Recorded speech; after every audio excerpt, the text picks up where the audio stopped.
Hello and welcome to the first of two sessions of a name that I'm going to pronounce wrong, and I've heard it pronounced, and it's Balikbayan. Balikbayan. Balikbayan. Pretty good. Pretty good. Okay. Is it pronounced? Yeah. So this is a game that I saw on Itch last year. It's written by Jamila, who is playing tonight. It is based on the outside belonging system, which powers Dream Askew, Dream Apart, which is then again also a step from the PBTA system. I had the opportunity last year to play just a one session of kind of tryout of this with Tyler. We didn't get very far. We played a little bit of the Dream Apart, right? Which is very interesting. So I'm both excited to play with this setting and also with this system, because it's not one that I've had a chance to try before. But we'll come to exactly what all that means in just a second. If you're watching this, my name is Lowell. My pronouns are he, him, and this is part of the Gauntlet Hangouts. The Gauntlet is an online gaming club, gaming community that is associated with a set of podcasts it's associated with. We also have a Patreon that supports this. We have a publishing arm that sort of does its thing. And a lot of the GMs who run on our calendar, we have an app for that, record their sessions and post them. And so besides the games that are in my feed, there are a ton of other games. If you go to gauntlet-rpg.com, you can find out more details about that. So let me talk a really quick, brief CATS discussion, and then we're going to work through the front piece, the sort of starter materials for the game. CATS basically lays out the basic terms of this. So our concept is that our characters are spirits. They're elementals.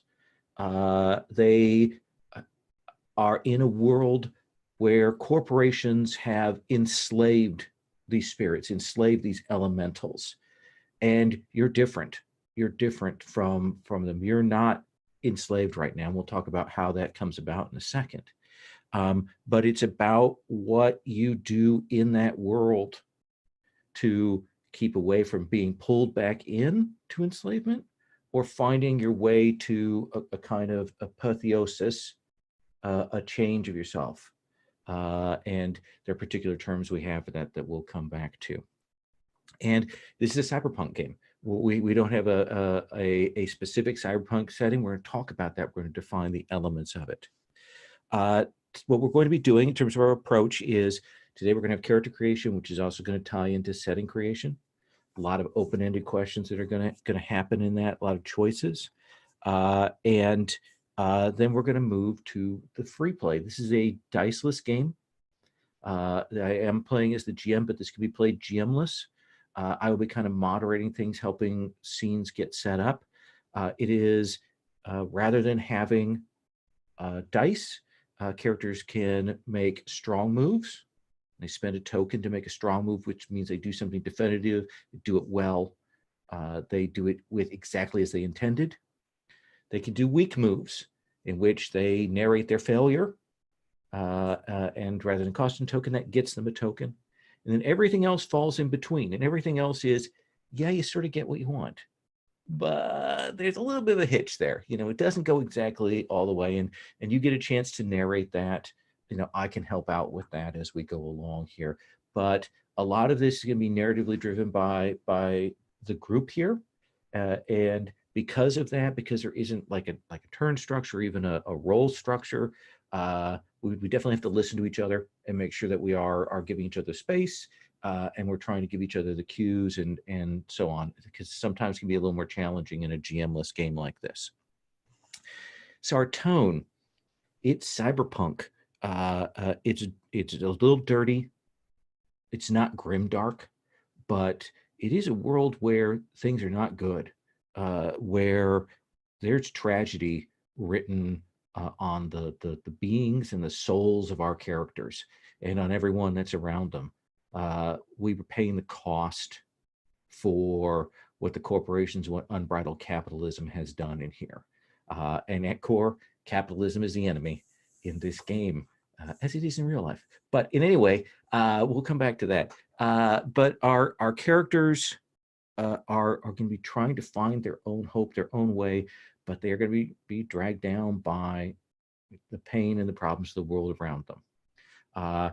It isn't a purely dark, but just keep in mind that's going to be the kind of tone, and we're going to set some of that with the safety tools that we're going to talk about in a second. Our safety tools are the X card. That's our basic one, essentially as a marker for if we're hitting material that people are like, nope, we need to stop here. X card can be done, say X card, can do the gesture, however you want to do that. And we will edit past, we'll get past what the problematic material is. The other thing that we're going to do is we're going to be using the green, yellow, red safety tools that the game provides. You'll find that on a tab here on the character keeper. And essentially, we've got red, meaning a line, meaning something that we definitely want to not have on the table. These are elements, these are ideas that we're not going to be dealing with in story. Veil, meaning if we do hit those things, we want to fade to black on those.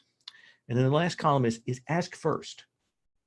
If there's a thing that you might be hesitant about, you want to make sure people check in with you definitively before they go to it, you can mark that. And those will be the things that will stop and pull the table on if it comes to that. So those are the three choices that are on there. As well, this is open door. So if at any point you need to step away for whatever reason, that is not a problem. You're certainly no questions will be asked. And if you need to take that breather, you can do that. So I've got a little more talking to do before I throw us into the character creation. I'm going to apologize right now, but I'm going to pull up my lovely printout of this. So I'm going to read to you the introductory text just to kind of frame us in, both for the audience at home and for you here to be thinking about. So we were magic. It's been a long time since we've been home. The last time we were here, Earth still had real trees and grass. Animals roamed in shrinking forests. The sky was blue, vast and bright behind the wires. Half the population hadn't been affected by natural disasters. Earth was on the brink of something extraordinary. And that's when they discovered us and our magic. But that was a long time ago. Last time we were here, there were so many more of us, elementals, beings made of the strange stuff between magic and nature, reality and fantasy, hope and fear, the supernatural. We inspired legends, myths, the stories humans told to scare one another into behaving. We were all of that. A long time ago, the humans built machines that could see us, sense us, and more importantly, contain us, enslave us. We were magic, we were power. We fueled their dreams, their desires. We reshaped reality for them. At first, we did it out of love. But when the love faded, we realized we didn't have a choice, and the freedom we had was long gone. They changed us, all of us, into something like a machine that dreams of magic. That's what we are now. Inside of us is a string held tight on the verge of breaking between machine and magic. We escaped the colonies, banded together. We made it back home. The cost was high, but we made it home. The journey was perilous. The journey demanded sacrifice. We left so many important people behind. And now our old masters are after us. They're willing to tear apart the city, what's left of it, to bring us back. But we're never going back. This is our home now, and we fight. We have to destroy them before they destroy us. We don't have any other choice. Will we be able to outrun our masters and those who hunt us down? Can we use our magic to bring about the rebirth in the city and all elementals? Will this be our reckoning or our homecoming? And that's what we play to find out. So that is the setup for the game that we're going to be playing here. We're going to be doing 2 sessions. So we are barely going to touch the surface of this. That is, I'm going to tell you that right now, but we're going to try to get some cool scenes and play out some of these themes that we're going to be dealing with. Now, we have on this tab tab for the city. And one of the things we're going to do here is we're going to talk a little bit about the city. We're going to, before we go to the character creation, before we kind of pick our roles, we're going to decide some visuals for the city, and then we're going to decide some troubles for the city. And we've got a checklist there of things to go with. So Puckett, I want to have you first choose one of these visuals. If you're looking at that list, what comes to your mind that a visual that you want to see in this city that we're in?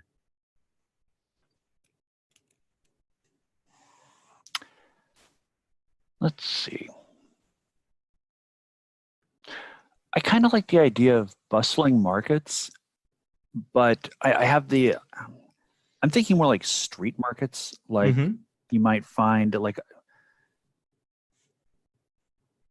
a kind of a beat up farmer's market, like tarps over stands and, making walls out of whatever corrugated metal, that sort of thing.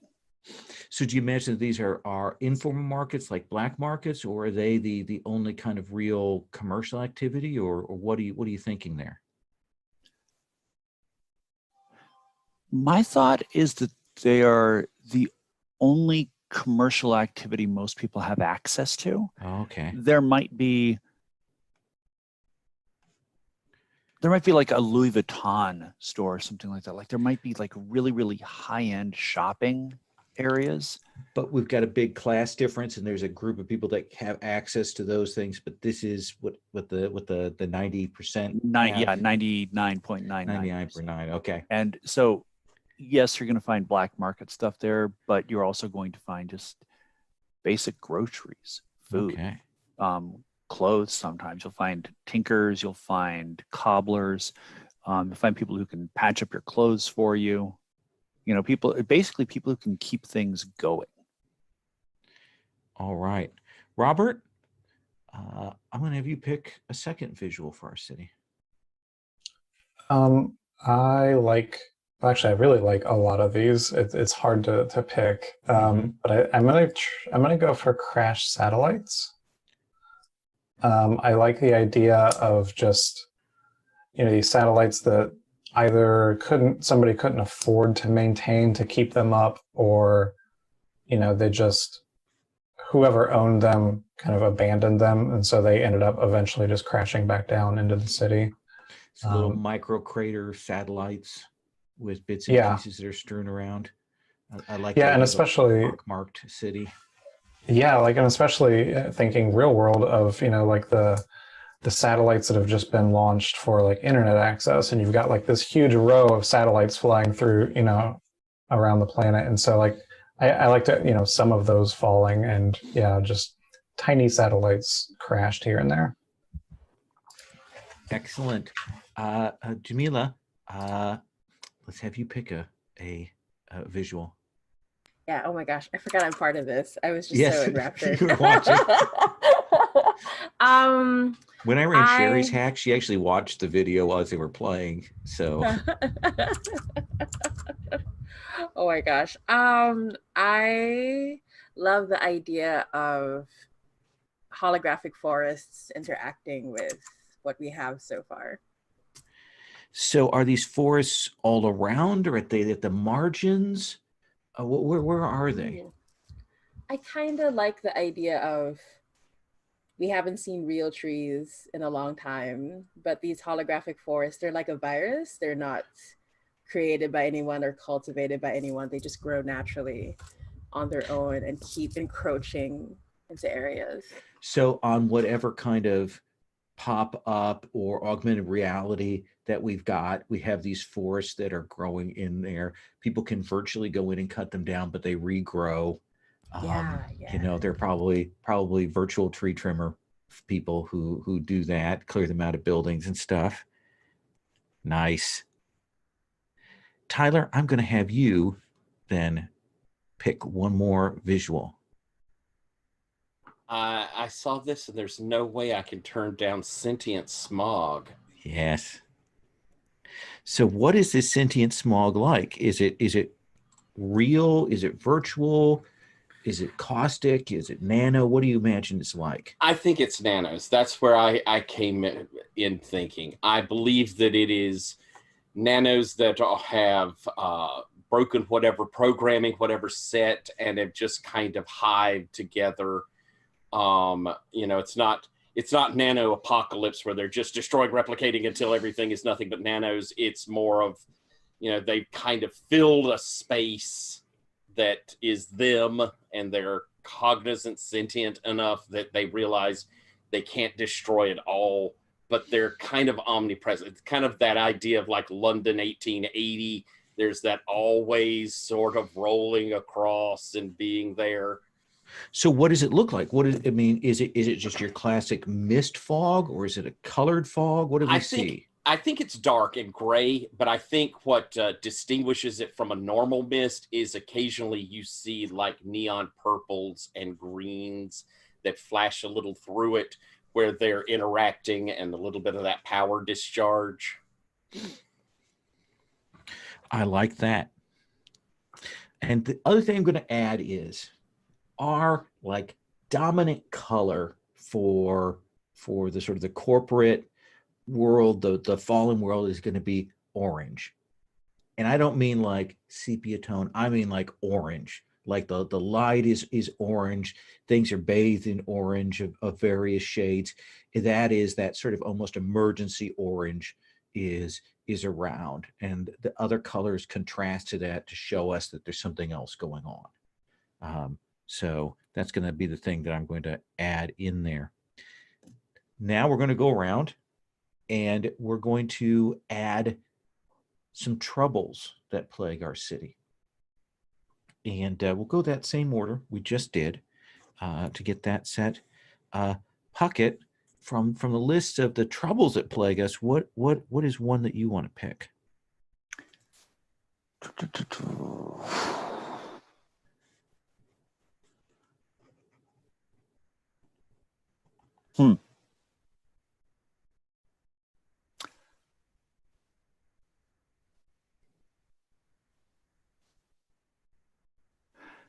Let's see.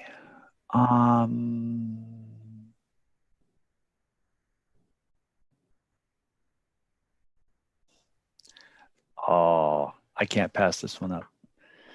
The remains of the internet is a virus. And what does that mean?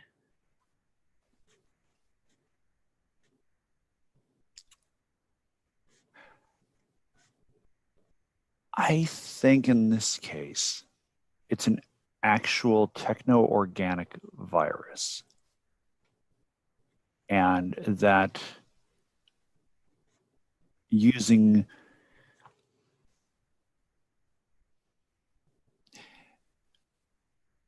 if you just pick up some piece of tech, you might find yourself infected. Where it is, trying to think of how to frame this. What it's done to our minds, it now does to our bodies. And it has managed to shift states where instead of just data messing with our heads, it's now data that is able to rewrite DNA. It takes a while. It operates slowly, but you can see that change occurring.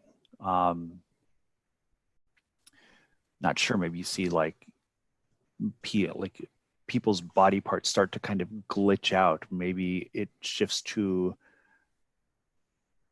a more mechanized form. Like you start seeing like kind of semi-robot fingers, or maybe something like Tetsuo and Akira.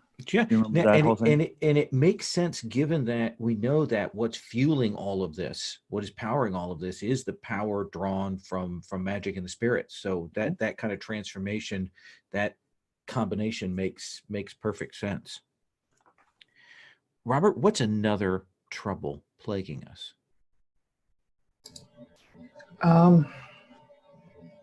I think I'm gonna go with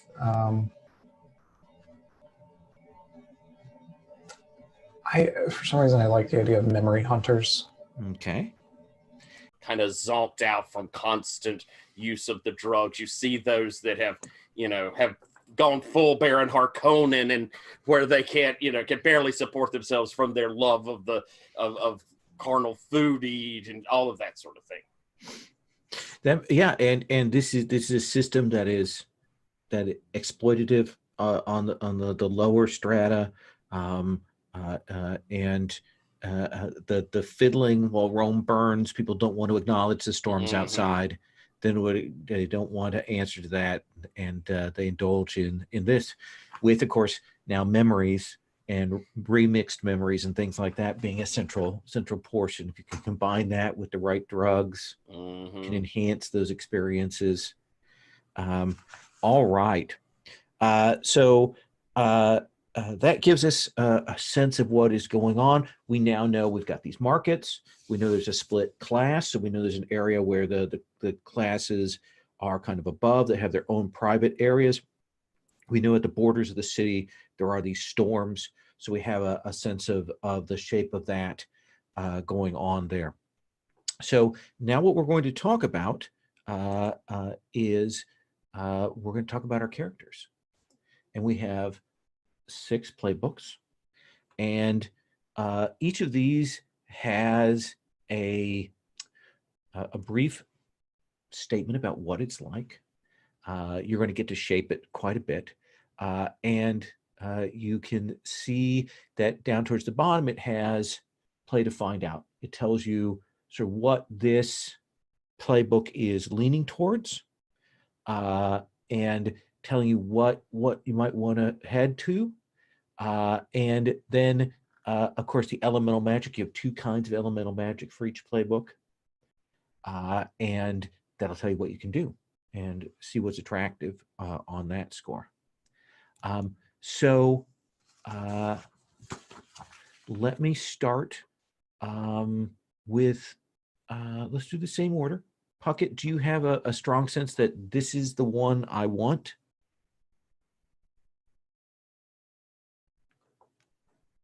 Sorry about that. Mouse wasn't clicking the unmute button. Or do you have a couple that you're looking at? There are 3 that I'm looking at. Okay, tell me what 3. Tikbalang, Dewata, and Aswang. Dewata, Aswang. Okay. That's good because it's narrowed it down. We've got any kind of narrowing is always good in this process here. Robert, do you have a certain one that you're looking at, or a couple that you're leaning towards? Just reading through them. So I read through them a little bit earlier, and the one that immediately jumped out at me is the Duend. Duend? Yeah. Oh, Duende. Duende. Yeah, Duende. Yeah. Yeah. Well, then let's have you do that. Okay. Jamie, do you have a sense of one you really want to play? Oh my gosh, I have to keep reminding myself I'm playing. I'm caught between the Dewata or the Santelmo. I think it depends on how dangerous or sad I want to be. Okay. So that gives us 2. Put that. So got that. Tyler, do you know which one you want? I really like that Aswang, but I could also do the Saint. Well, you said Oswang first. Dude, is that the one you want? I really like that one. Then Okay, let's good. have you do that. So we got the Duende, we got the Aswang. Those 2 are set. Puckett, with that in mind, that gives you the let me get these names right. Jamie, Tikbalang. I was going to say, go ahead and pick. Yeah, 'Cause you know what? Oh, sorry, go ahead. Go ahead. Yeah, I was I kind of like the idea of the Santelmo because I feel like it'll tie into the memory stuff Okay. kind of nicely if we pull ghosts into it. But yeah, so feel free to pick. Okay. So what would you like, Puckett? Well, I mean, honestly, Tikbalang kind of ties into the whole memory thing too. Okay. So go ahead and put your player name in with your pronouns and your character name with pronouns. And this is a heterogeneous culture, so feel free to draw names from wherever you wish to make this work. I have my various name lists that I throw together that I pull from different sources. And you'll see there are things for you to do there, choices you make about name, human form, and so on. So we'll let you get to work on that.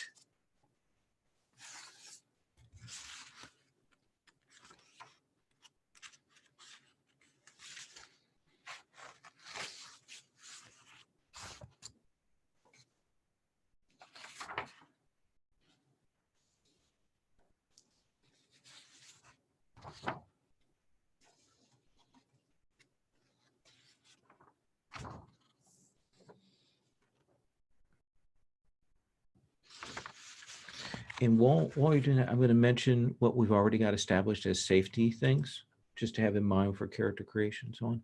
We have hard lines on graphic gore, harm to animals, and harm to children. We also have a hard line on sexual assault. We have a veil on sexual content, and probably need to check in on that before we pull that in. We want to make sure on those things. Again, if during play you need to add to that, please do. I'll try and check in pretty regularly on that. We also have ask first on bullying there as well.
And to clarify, the who are you bonded to is going to be creating an NPC that you're bonded to.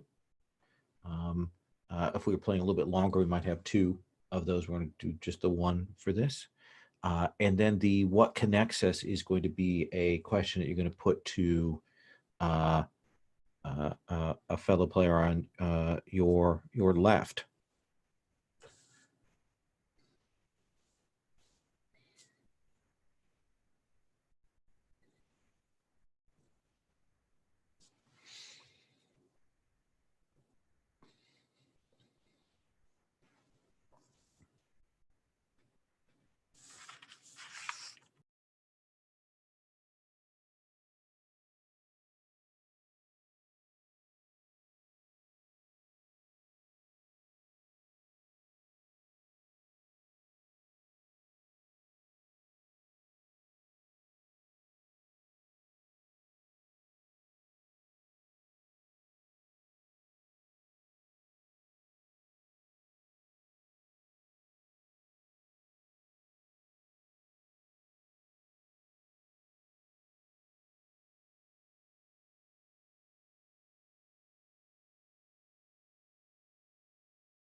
I love the choices Tyler made.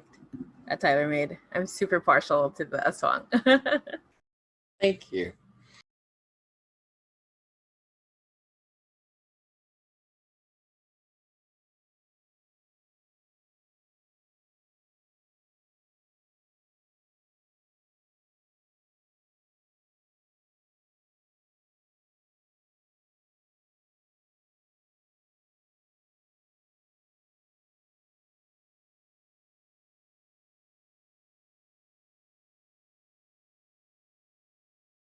There we go. If I don't have this window clicked, hitting the spacebar doesn't unmute me. There we go. So what I'm going to do is we're going to go through and ask everything up to what connects us. So I want everybody to introduce before we get those connection questions decided. Puckett, let's start with you. Tell us how you envision what the Tikbalang is, what they're like, and then tell us who you are and answer those questions for us.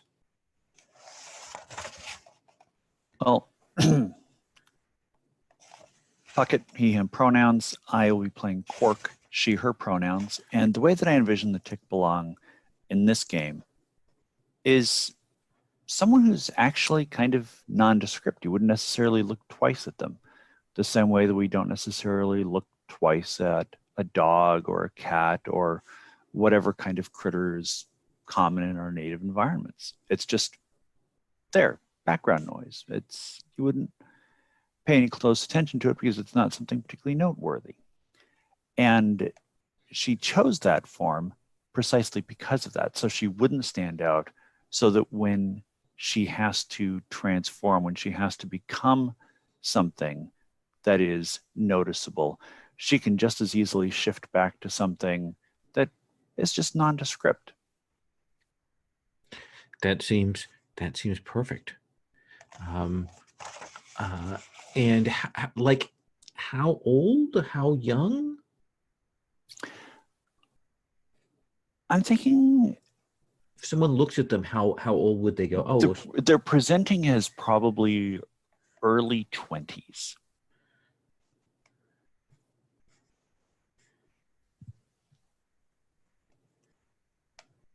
And how do they dress?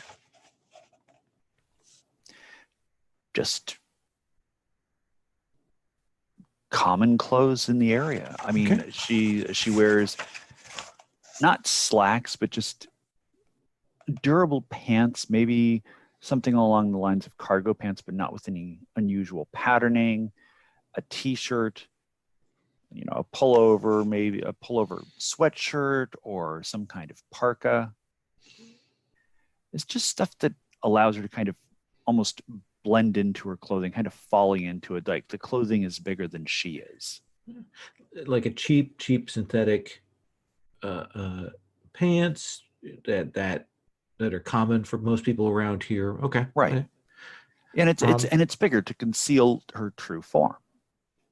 So you can't see exactly how big she is from looking at the clothes. Tell us about your true form.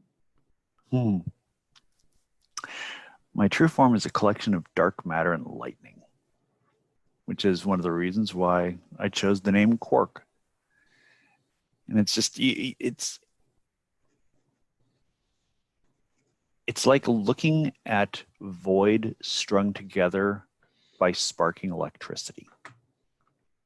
I like that. And what is it that you hope for?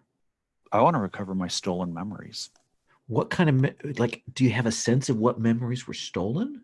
Oh, absolutely. Okay. I'm a repository for the history of animals, for the animals that existed. And someone stole that. And I don't know if the corporation wanted it so they could try to find ways to exploit the natural world even further. I don't know if they were sold to wealthy people so they could monopolize memories of other times. I don't know who got it. I don't know why they got them, but I want them back. were you a living repository for all animals, for regional animals, for just the animals that remain in this world? For the animals that remain known. And that would be a subset of the animals that actually existed in the world. Okay. There's a lot of it that's been erased. There's just no record of these animals anymore. But there were some records. Okay. And who are you bonded to?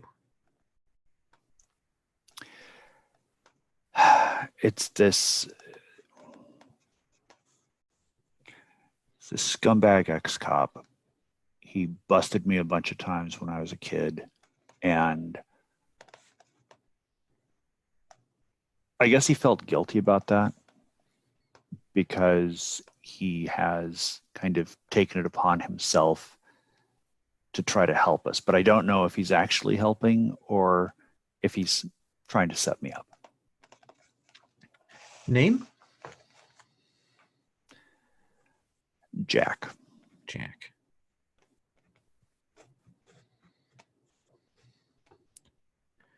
Sounds like an older person.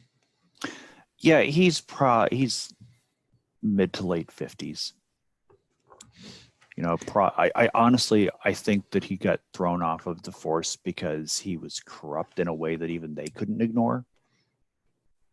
And he got busted in a way that they just couldn't look it over anymore. And they just finally kicked him out. So, I mean, he's something of a piece of work.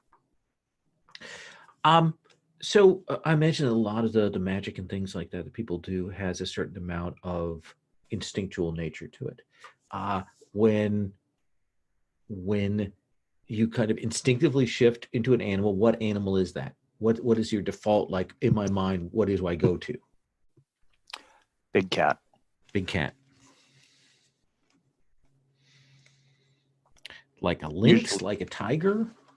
panther. Panther.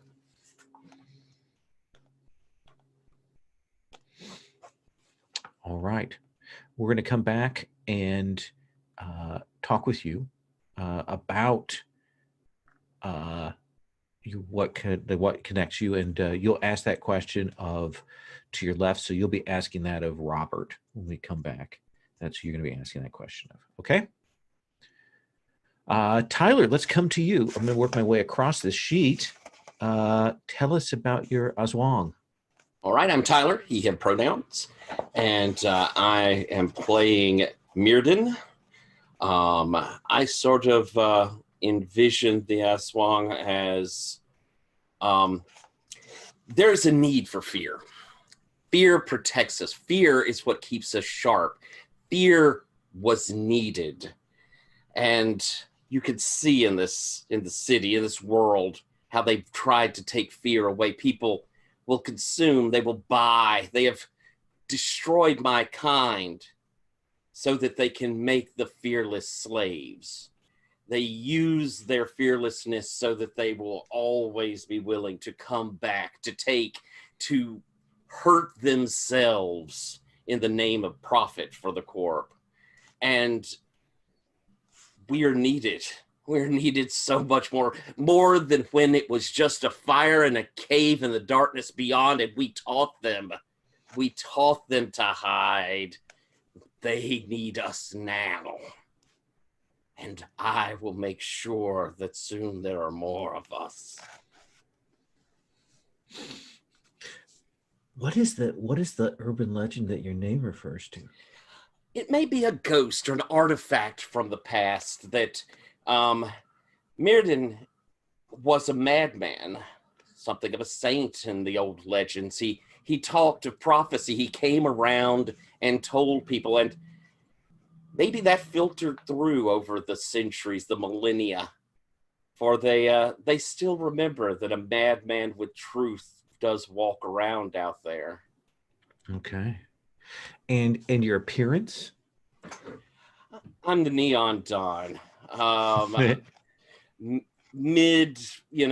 Appearance of mid-50s, but healthy and fit-looking, expensive clothes, the perfect silver hair pulled back. a smile that's perfectly straight like a shark. But imposing, but at the same time, that sort of a little bit inviting, like they know something or have something that you want. And your true form? A writhing mass of tentacles, both mechanical and both metal and rubbery flesh, so that it's as though I'm always in reach if I just extend it out. And in the center, two squinty, piggy little eyes looking with avarice at what's around it. And what is it that you hope for? I hope to hunt down the human organization that killed all the Aswang. So you are the last of the Aswang. As far as I know, I have not found any others yet. Surely we're not all gone. Surely not. And while they use many of your kind to power things, they decided to eliminate your kind. Yes. Well, something in the back of my head says they've still got a few of my ancient brethren for when they do need to use fear. And who are you bonded to? I'm bonded to a human child who I've sworn to protect. Okay, tell me about this child. She knows fear. She knows it exquisitely. She's, I imagine, 12. It's hard to tell with humans, but around 12. And her fear is real. She has not bought into what this world is offering yet. And I have to protect that. I have to protect her fear and her, because one day that perfect fear, it's going to spawn what will reclaim this world. And what is her name? I think I'm going to call her Rose. Rose. When you hunt your prey, do they know that you're coming for them? Oh yeah. And what do they feel? What sensation do they have when they've been marked by you? The cold wind on the back of their neck. Okay. Someone's close. And what does Rose think you are? Does she know what you are?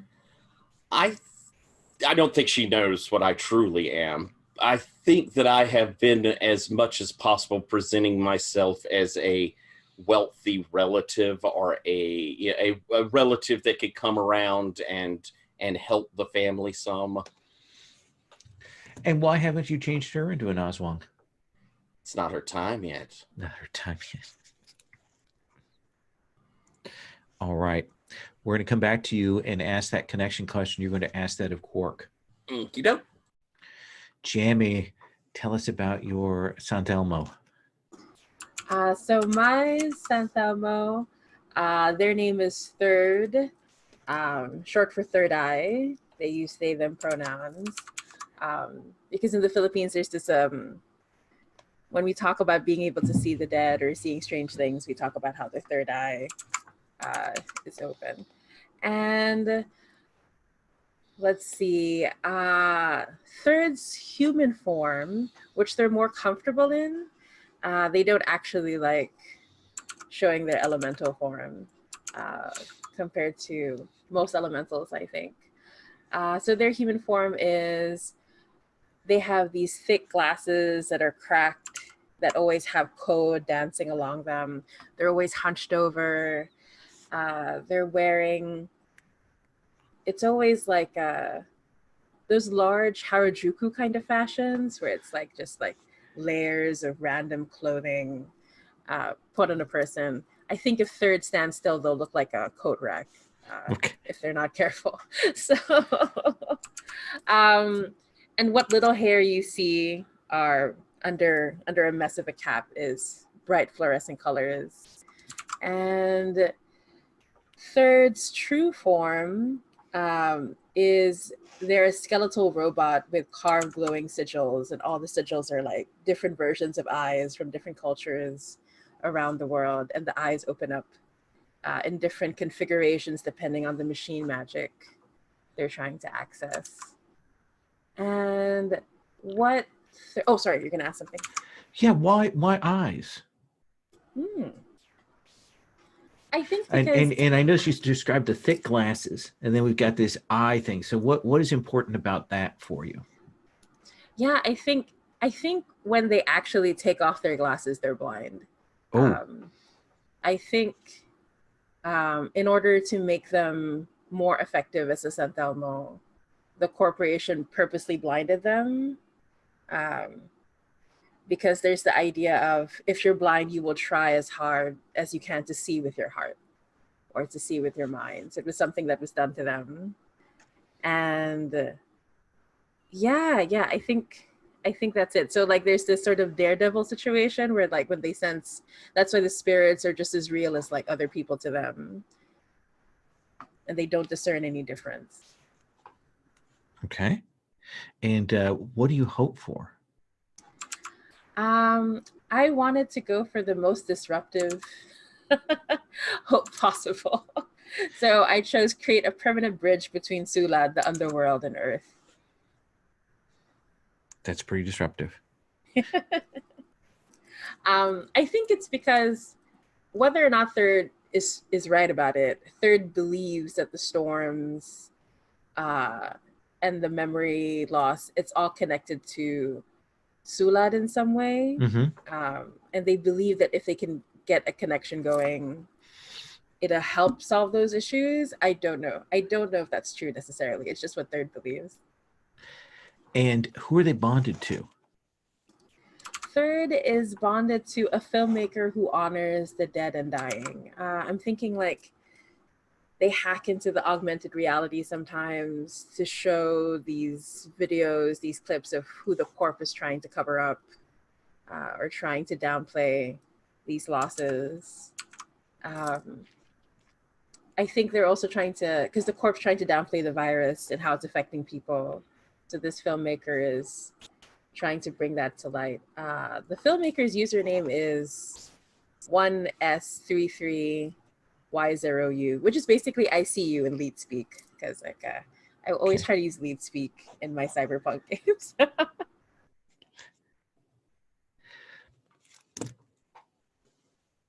What is the sort of now in this world and amongst these people in these markets and things like that? What are the rituals for death? Like, how do people react to that? How do they treat it, both physically and emotionally? What is the process there?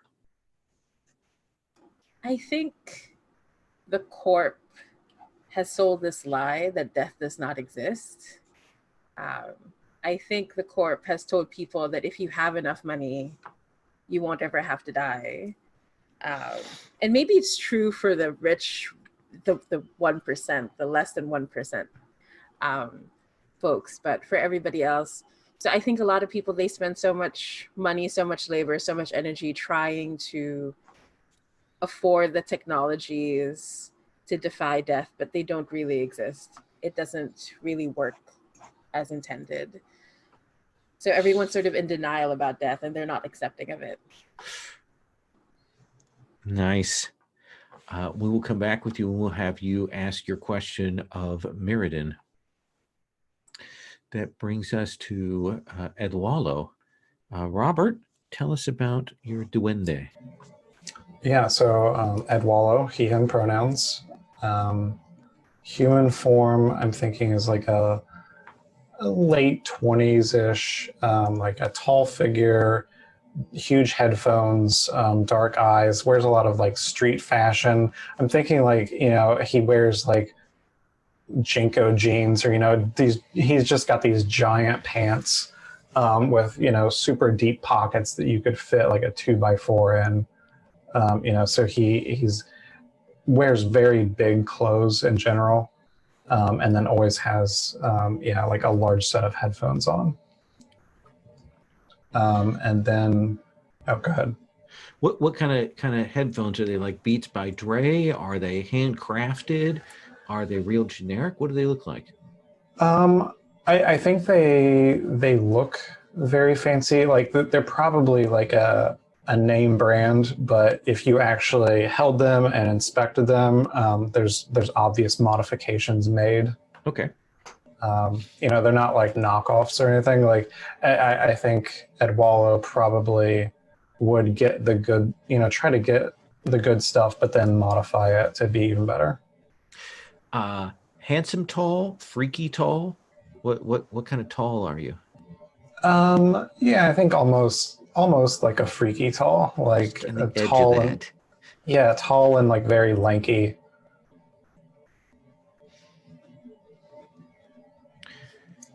Sherry's boss is twins, and they are both enormously tall, in that way, and I can't tell them apart. So, how does that then connect with what your true form is? What is it, and how does that connect to what it is to be a duende? Yeah, so my true form is a small robot with a mask of blinking emotions. So I'm thinking, a fairly small robot, only a couple feet tall. So you go from And then tall down to this. Okay. yeah, and then like a mask of like I'm thinking almost like a mask like Daft Punk or something would wear, with like the emotions lit up on the mask. And I think sometimes those emotions are, it's lights taking taking kind of almost looking like a human emotion, and sometimes it's just colors or a pattern. It's not always human in nature. And what do you hope for? I hope to gain every techno rune of power and creation. Why? So I'm thinking that these techno runes, they will imbue me with the power I need to basically create anything I want to create. I want to build. I want to be the one that builds anything. I want to be the one that people come to when they need anything, really. Like I want to be the provider. What's your relationship with the nano, the smog, that also is kind of a transformational thing? Well, I mean, they can't do what you do, but what's the connection there? I think I'm definitely aware of them, and I think that I even maybe try to communicate with them. I think they have. I would like to think that it's almost like we cooperate at times. I can do things they can't do. Mhm. They can do things that I can't do. Though secretly, or maybe not even so secretly, it's also like competitive. I want to be able to do the things they do. So it's this very like, I'm not going to show them all of my tricks, right? And they're not going to show me all of their tricks. But then, if it really came down to it, would I help out the smog? Probably. Okay. And who are you bonded to? I'm bonded to a memory thief who tests my inventions. What kind of inventions would they be testing? Probably weapons of some sort. I think I invent a lot of things, but it's like sometimes you just get an idea in your head to build a thing, and that thing ends up, maybe I start with an idea of, oh, I'm going to build a machine that does this, and then come to find out like, oh, actually that would make a really good weapon. And so I let this memory thief sort of test out my weapons and other various inventions. I think maybe a lot of body mods also I'm inventing. And what is this memory thief's name? I will say Arc Penny. Arc Penny. Have they stolen from you? it's not out of the question, but if they have, I haven't yet discovered it. Okay.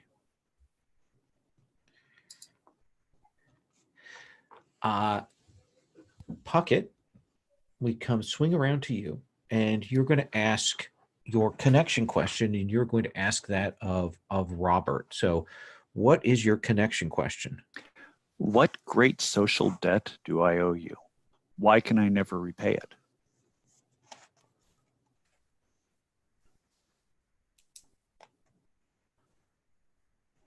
I'm trying to think of what a social debt would really be in this context. I mean, I would think that I probably built something for you. That's a really hard one. Something to protect their nature as a tikbalong, or to Maybe the memories of the animals that I had managed to find out about. Something Yeah, like that. that's what I'm thinking. It's got to be something with, helping like fragments of memories of these of animals, or maybe it's even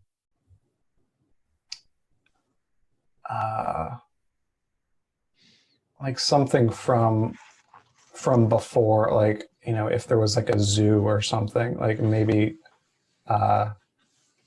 something from the zoo that is imbued with memories of the animals that were in that zoo. something you piece together for them, kind of assembled. Yeah. I think Do that you makes mind sense. a suggestion, Robert? No, go ahead. What if you made something like a clockwork zoo in miniature? Like you'd somehow come across a schematic of, say, the zoo in Central Park or something like that. This vast treasure trove of animals, and you managed to miniaturize it in such a way that it contained everything in there, but it almost fit in like the palm of my hand. Like that would be a treasure inconceivably vast for me. I like that. And maybe, I like that. Maybe not even so much a zoo as, because a zoo is, it's animal jail, right? So maybe like, maybe more along the lines of like a safari type thing, where the animals are free. Like Wild Animal Park? Yeah. Okay. And then that brings us to, so that was that about on the left. And so then we go to Aswang to Mirrodin.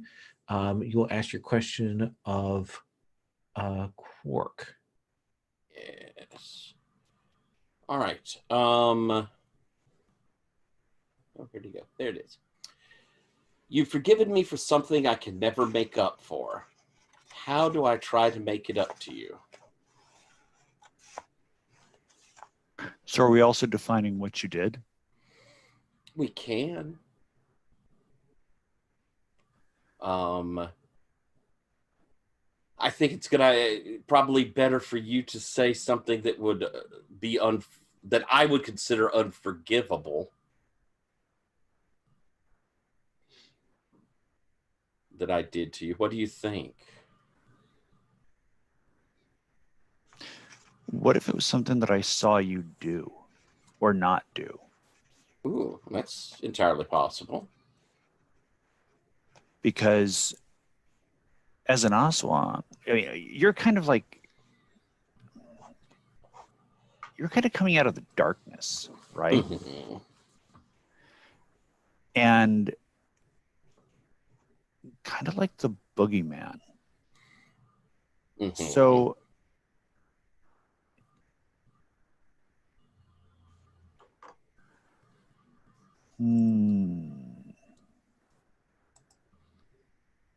do Do you like having abandoned something and let something happen to it, or do you like me having done something more? And then I'll throw a suggestion out for one of those. What if I saw you extend mercy to people that you knew not only didn't deserve it, but deserved every last bit of punishment that you could visit upon them? Okay. And I would have, and because I've interpreted it as something that's unforgivable, so I feel bad about having done it. Because I mean that's kind of your calling. So you would have betrayed your calling. Yes. And I think in that case, like, I would have known that they were bad, that they deserved it. All right. Maybe there's a sense of shame there. Okay. How about then that there was this encounter? You know that I encountered some of these, some members of the corp, probably in a higher up, someone in the know. And you know I let them out of my clutches. And I know you know it, and I feel terrible about it. I keep trying to make it up to you. But I probably haven't told you why I did it. I think I know why I did it. I have an idea, which no secrets at the table. I think that I let them go because they're going to lead me deeper in to find who killed my brethren. Mm-hmm. And if I took them there, I wouldn't get that knowledge. But you knew that by letting them go, it left a clear and present danger to your fellows? Oh, yeah. Okay. That works. Okay. And I think I've forgiven you because, well, we may be gods, but at the same time, we also have humanity within us. What do you think I do to keep trying to make it up to you? What is the thing what stuff am I doing to try and make you forgive me? Even though you have. Let me know if you think this might be like I don't necessarily want to lean into comedy here, but what if you brought me every fragment or scrap of information that you could find about any animal, no matter what it is, no matter how, like, it could be like just a description of a giraffe leg. Okay, I like that. So trying to contribute to my body of knowledge, regardless of whether it's actually useful information. Right, just piecemeal whatever thing I run across. I bring it almost like the cat to the door. I bring it up there to, oh, look what I found you. Yeah, it's everything. I like what that says about how each of you understand your own sort of mantle and sphere. Like, you understand fear and you understand that, but you understand what the animals really mean. Okay. Jamie, we're going to have you have third ask the question of Mirrodin then. Yeah, so my question for Mirrodin is, I had to choose the most disruptive one again.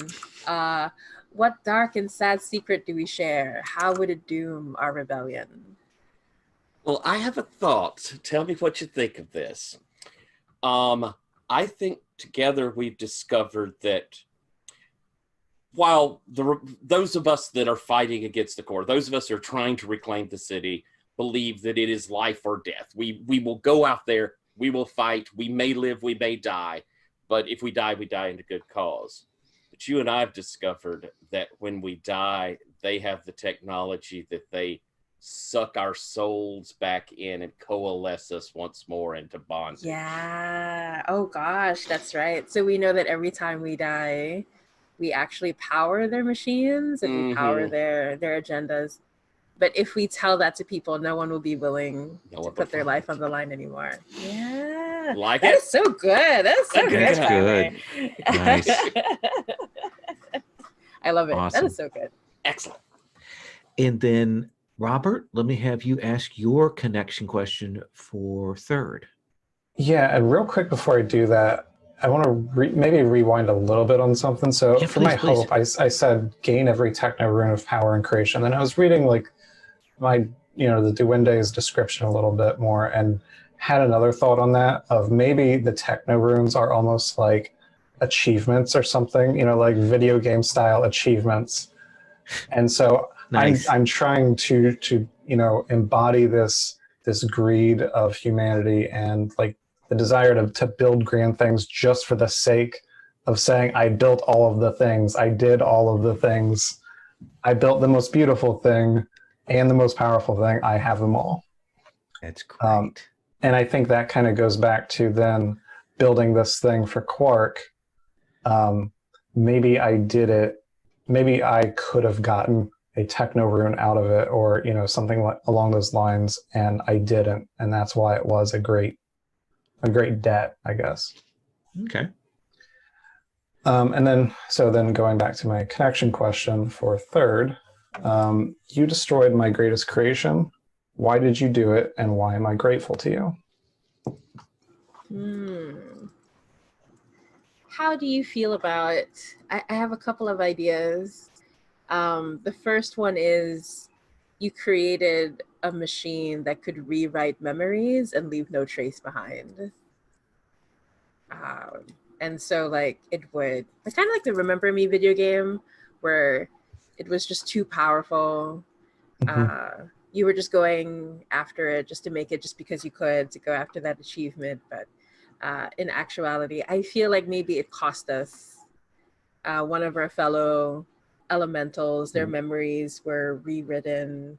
It caused them to make mistakes, go too far. And that's when, yeah. Oh, I like it. Maybe if that person's memories are rewritten, and maybe they're one of the NPCs now. Yes. Yeah, I like that. So then you destroyed it, right? So then why am I grateful to you? Is it just because by destroying it, you helped show me that it was so bad, or maybe even destroying it kind of sent a message to me that I could build it better and more, safer. I don't know. Yeah, I'm also wondering if like, I mean, just to make it painful. Yeah. What if this elemental who's now an NPC, whose memories are now faulty, what if the two of you used to be close? And so like we had to choose between saving you and saving them, and we chose saving you. Like you were like, Because you I'll were help more you with useful. your memories of grief and pain, and whoops. Yeah, I like that. And yeah, maybe this NPC, maybe it was, I mean, are there other Duende? Does that make sense? Yeah, sure. I think That it could makes have, sense. yeah, so maybe it was, and maybe it was even somebody that helped me. We worked on it together. And we had to Nice. sacrifice him or them for me. All right. We are going to take our break now. I think we've been here for a bit. Want to take our break. Going to take 10. When we come back, we're going to walk through the setting elements so that we kind of identify what's on the table for the setting and make our choices about those desires that are tied to them, because there are 6 setting elements. We're deciding 2 desires, and then we're going to go into a scene. All right. So take 10, and then we'll come back.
Thank you for the book loan. Oh, when I was growing up, when I was a kid, they had paperbacks of those Manly Web Elements, and I remember them spooking the shit out of me. I mean, today they're kind of tame, but they have a lot of that good Appalachian feel. I So look forward to it. Volume 5's by my bedside table. and I hope Patrick is going to enjoy that terrible game I gave him. My, it's dense. Woo! And that's a post 2000 game. It's I kind of rifled showing Patrick, and I was like, that's a lot of words. It's a lot of words. And there's a supplement that is just as thick and just as dense that I have. I couldn't fit it in the box. Oh my Send you. word. It's crazy. It's like a Cinnabar. Yeah, it's, oh gosh. All right. So what I want to do is walk through the setting elements, take a look at what those mean, and we're going to essentially kind of go around in that same order that we've done, and everybody's going to pick 3. I'm going to go in order across the sheet. So we have our 6 setting elements. So the first one is the enslaved. So these are the others of your kind who are still connected to the enslaved. And the question that's going to come up for us is what relationships or memories do we have with them? That's something that we're going to find out in play. But what we want to do that's going to help us define their relationship to us is we're to pick 2 of those desires. So let me ask Quark, from that list of desires for the enslaved, which one do you want to home in on? Which one should I bold here?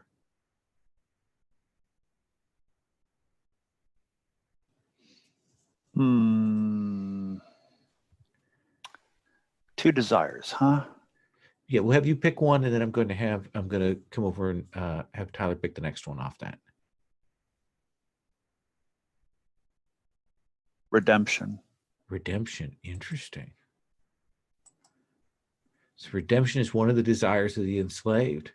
What is the other desire? Mirrodin.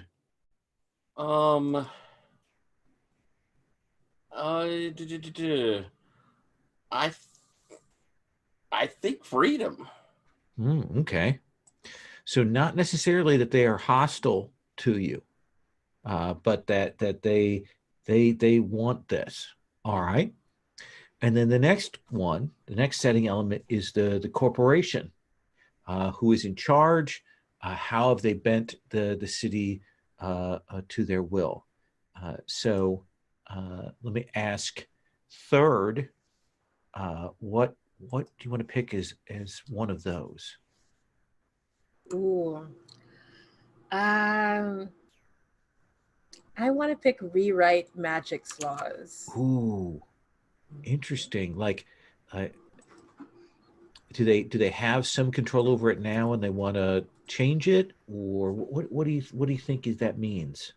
Yeah, I feel like the corp has hit their limits where they've used the machinery and now we're Park Machine to hack into magic, but they've been hitting their limits about it. There's this idea of equivalent exchange that's always needed, a balance, and the corp is unhappy about having to play by those rules. They could just invent cold fusion for magic, and everything would be great. I like that. Exactly. And then for Edwalo, what is the other one for the core? I think kind of along those same lines, I was going to go with make elementals obsolete. Like they've hit the limit on what they can do with elementals. So it's either making them obsolete or, upping efficiency. So they need fewer elementals to do what it is, whatever they need to do. Nice. The third setting element is your magic. The question is, what is this technology that has done this? What is this technology gifted humanity? What has it given them? And what is it taken away? Those are the two sort of focus things. So Quark, I'm going to come back to you to answer the first one of those. To be unshackled. To be unshackled. And what does that mean? Well, I think it's changed over time, but I think initially it looked like the magic would give unlimited freedom to everyone. Everybody could go everywhere and do everything. And then that gradually became consolidated in the hands of a few. Interesting, interesting. And then I'm going to ask this time third to partner up on that one. What is the other piece there for magic? I'm going to go with entropy. Ooh. I feel like with the denial of death and the cycle has been broken somehow, and magic needs to have, like life and magic, they're all intertwined, and there needs to be that cycle of entropy in order to be reinvigorated. There's been a certain amount of paying things forward with new stuff. Essentially, this Kickstarter is paying for the shipping on the next Kickstarter of magic, and so on. So that cycle is catching up, and things are falling apart. And then here is the fading, the question of losing our sense of being a power, of losing sight of becoming mortal, becoming tied continuously to our humanity, as we've seen already when our memories are wiped away from our Duende NPC. That's the fading. They go away. So let me come back to you, Mirrodin, and let me have you pick one of those. And the desires are what the fading itself kind of wants. Is that what the idea is? I think it's that, and also the themes of it in some ways that we're going to try and look at. Okay.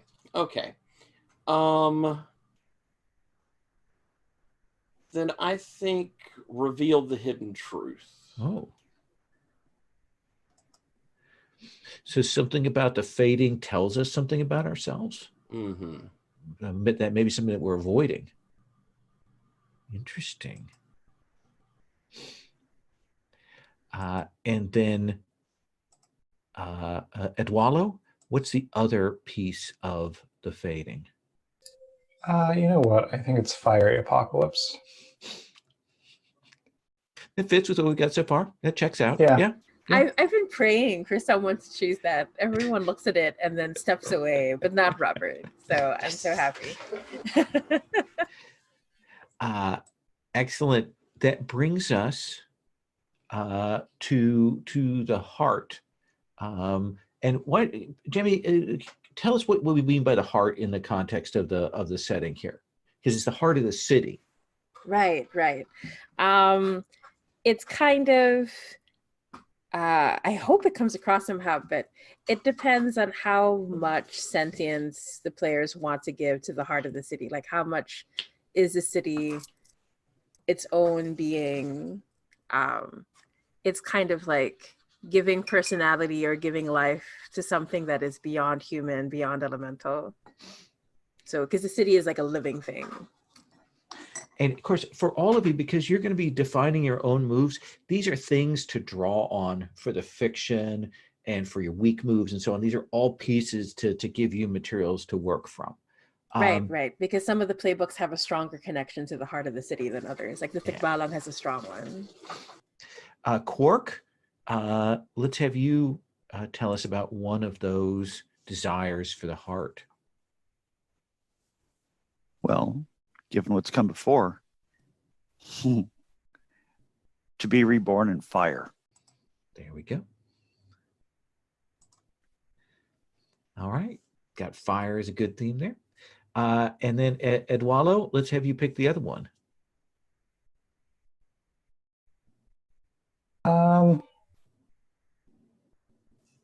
I like. I think I like strange new forms. Ooh.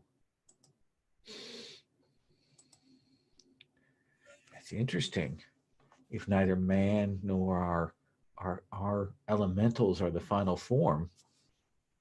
Yeah, and I'm thinking like it's just, you know, it's a constant iteration, and then like, you know, kind of drawing back to the trees that are the virtual trees that are popping up everywhere. Maybe that is a new form that the city is trying out. Interesting. And then the last one of our setting elements is our allies. Tyler, what significant relationships, memories do we have with our allies? You know, non-elementals or even elementals that are helping us.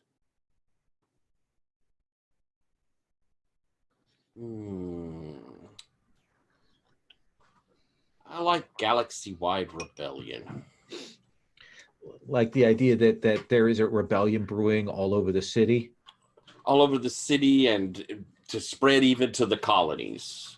The idea that this will be this, pardon the pun on this, the spark that lights the fire across all the humanity, all human space. I like it. And then, Jamie, what is the other desire for the allies there?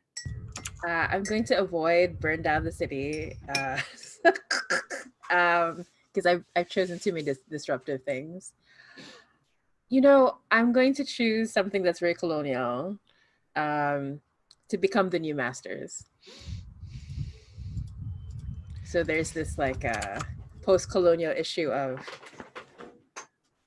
maybe not all of them, but a significant number of our allies believes things would be better if they were the masters instead of just destroying that system entirely. And at least in Third's case, they believe that the whole system should be destroyed and it shouldn't be about new masters. Just to place that tension there. Absolutely. I like that. So,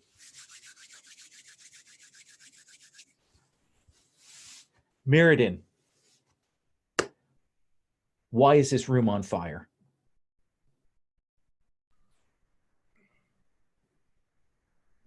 Well, it didn't necessarily have to be, but once things got a little heated, the synth alcohol went flying and, of course, ran against the ornamental brazier. And maybe there was a little help in, in making sure that it doused it liberally. And so that's where the liquid goblets of fire began to fly out. And third, who currently has the exits blocked from getting out of here? Ooh, I'd say I kind of like the idea of tikbalang. So there are a lot of tikbalang that have blocked the exits, but I think they're affected by the fire somehow, so they're not thinking straight. They've gone. They're more maybe the master's control has pushed down. So we've got that kind of just the sort of pure lizard brain reactive, and now we've got this fire going on there. And tell me, Edwallo, what is this room that has these braziers and alcohol and so on? What kind of room are we in? We are in a pleasure den. You know, a truly a den of just decadent partying and you know, illegal body mods that serve no purpose other than to plug in and be plugged into devices of pleasure. And it, of course, no safety regulations, anything like that. We've got this alcohol, we've got these braziers that have ignited things. Tell me, are we below ground? Are we on a ground floor, or are we in an upper story? I think we're on an upper story. And then let me ask Quark. Yes, we have these teak belong here, and they are a significant threat. But who is it that you came here for? Jack invited us here for a goddamn birthday party. Okay, so Jack is here, and certainly he is at risk right now, and we can still hear the music pumping out of the now crackling speakers. It's a big room. Things are starting to go up. Now I'm going to kind of go around. I'm going to kind of go in that order I just did for actions. But if you go, oh, I want to do something, please do. So I'm just going to traffic manage is what I'm going to try and do here. But so Meriden, lots of people around. What do you want to do?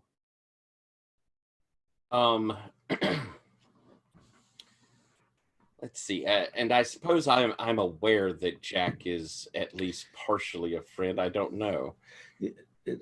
Let's ask Quark. How much did you tell them about Jack? How much? What do they know about Jack, and that they would have come here? Everyone is aware that Jack is a person who is adjacent to my life.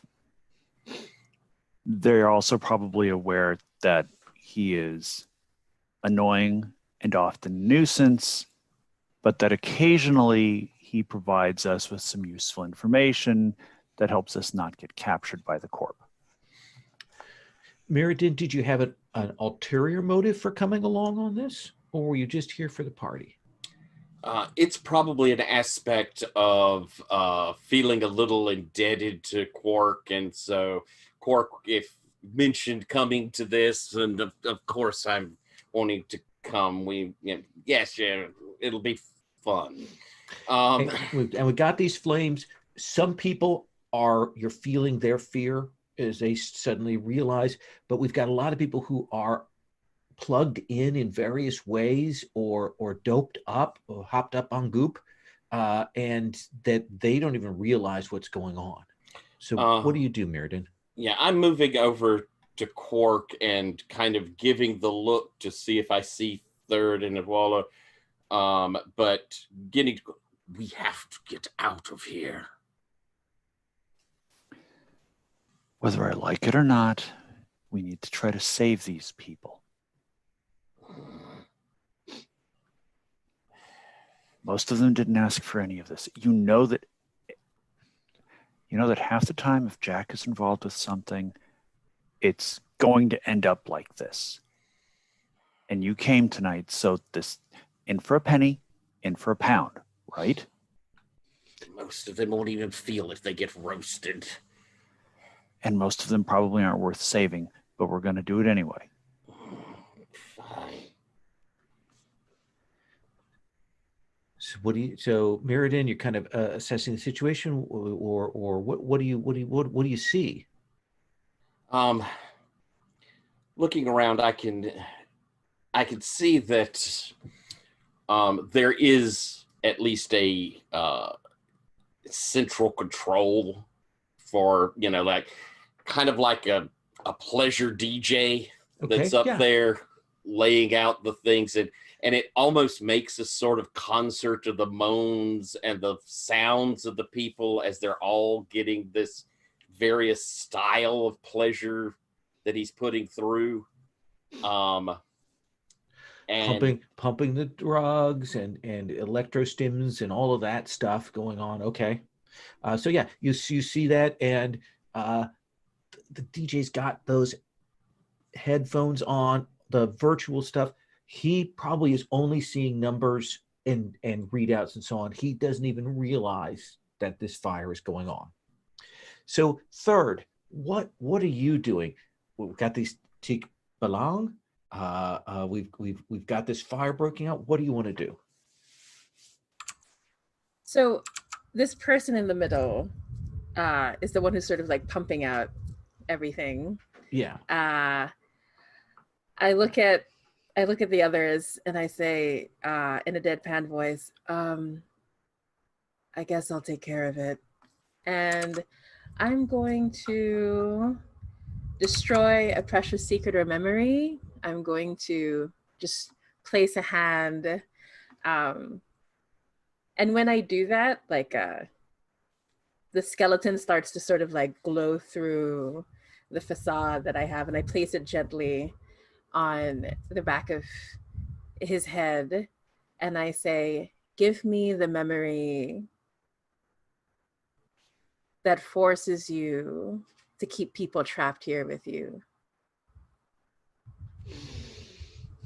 And you're touching the DJ, Mm-hmm. and you want to know how he's keeping people locked in. Yeah, I think what drives him to do it, like this, to the point of like danger, like, because usually for something like this, there are fail safes, and he's obviously shut them down, and that's why we're in this horrible predicament. Yeah, you can tell that for him, it's all about power, about control. That he's not hooked up into any of this. He has control to do it. His own personal impotency is played out in him being able to do this. And yeah, he has shut down the control. Now, as a weak move, what is it that you're cracking on your own self to grab that memory from them? What is it that you're losing? Yeah, I'm also losing. Whenever I take or destroy a memory or secret, I have to give up something that's similar. So I'm giving up a moment where I felt powerful. And that was the moment I convinced everyone else to escape the corp. And so I no longer believe it was my idea. And the memory starts to rewrite itself. I believe it was our Aswang's idea to get everybody to leave. Nice. And that will fade out even as you kind of realize this control. Edwalo, you see third moves up onto the DJ. Quark, Mirrodin, kind of looking around. What are you doing? I think I am kind of going around and checking out some of the tech, perhaps pocketing some of the synth alcohol, helping myself sort of to some of the tech that's laying around and some of the materials. Absolutely. You've lost track of your compatriots. You've lost track of the fact that there is a fire here. That's not going to be an issue for you. What is it that you pick up? What is it you find that so grasps your attention here? I think it's probably like a bootleg, like just a hack together like interface for plugging somebody in to to one of these computers or one of these machines, just as a way of pumping people full of just raw emotion. And yeah, I think I'm, I have like on my mask, it's just like, like cool, like sunglasses kind of like lit up. And I'm sort of like almost dancing to a beat as I'm like picking up this thing and just checking it out and ignoring the fire. And I think when you grab, some of these memory modules and things like that, there is a moment where you kind of stop because there's something really weird about the memories. Like you're used to, memory sellers remixing and things like that, but there's something weird going on even as you grab onto this. So Quark, a number of your fellow Tikbalang at the doors. They're kind of freaking out about the fire. But there's still lots of people in here, and Jack is, just now kind of realizing that this has gone south. So what do you do? Jack always takes a while to realize something has gone south. Oh man, he's not what I wanted for my party. I know that the Tikbalang and I can wake everybody up and get them alert enough to get the hell out. But I also know it's going to come at a cost. What price does the spirit realm ask? So to do that, I think I think your spirit here is predatory. And I think it is saying that you are going to have to sacrifice one of your fellows, one of your fellow Teak Belong, to do this. And there are so few of you left, but you're going to have to do that. And you can take a token for that.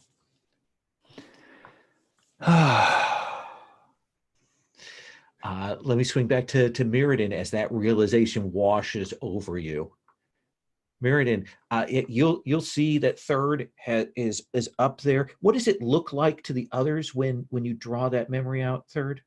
Ooh, I think they can always tell it's happening because my skeletal form will start to shine through, but also the skeletal form of whoever I'm drawing from. Absolutely. Mirrodin, you see that? Edwalo seems, probably you've seen Edwalo do this before. And imagine that there's a beat also going on here, okay? And these folks at the doors, are they like bouncers for the place? Are No, they've shown up. They've shown up. They're enemy-ish. Yeah. Yeah. Okay. It looks like there's one for each of you. They've sent 4 along. I see. I think we're on an upper story in this sort of place. Okay. Yeah. I think that I'm going to lean back or reach forward, grabbing one of these like bar stools, and I'm smashing open one of these windows so that we don't have to worry as much about doors. Absolutely. What is the you're gonna get that? You smash one of these big windows. I assume it's like that had patterns running on it you couldn't see out, but suddenly you hit that. But what doesn't go exactly right with this? You're gonna get that window open, but what issue does that create? I think that, as you bash it out, and of course it was showing some image, it had like probably a spacescape or something. So as I smash it out and we see the shards of it go flying forward, left behind those sort of hanging is you still see the netting of the monofilament wiring that goes through it. Yeah, somebody's going to have to do something about that. You've got, one of the things is you've got oxygen, you've got air, so the smoke isn't going to be an issue, but to get out that way is still going to require somebody to take another action here. And these people are still not aware. Let's come back to third. Third, what do you want to do?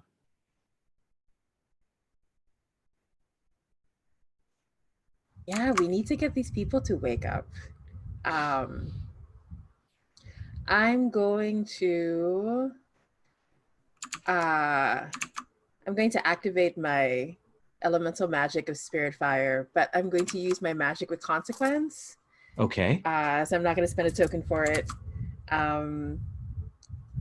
And so what I'm trying to do is I'm going to let my form phase in and out between Sulad. I want to walk amongst these people as if for them to feel like as if someone is walking over their grave, to completely destroy their high, to just give them a bad time and pull them out. So what does that look like when you move? I mean, I assume you're moving quickly through here. What does it look like when you dash through these people and leave that little taste of death with each of them? Ooh, yeah. I think what it looks like is like I dash through quickly, but I leave behind like parts of myself. There's like an after image of me over each person. And then as each version of me bends downwards, their eyes start to light up from underneath their lids as it starts to pour outwards. And I lean over and whisper into each of their ears, who will miss them most when they are gone? Just people are suddenly, that is drawing gas as whatever memories they're in. Yeah, this emotion pushes through that, and people are pulling off things and looking and realizing where they're at. But I think there's that moment when you kind of catch your breath at the end, because that takes a lot out of you, that you'll feel the smash as one of these teak belong kind of been tracking you and sees where your real form is, and he's like a coyote, and he comes dashing over and smashes and knocks you over the bar. Glass goes, they've got like just a setup for glass, and knocks you over the other side and is on top of the bar looking down at you, and mouth kind of opens, teeth are glistening and shaping and reshaping there.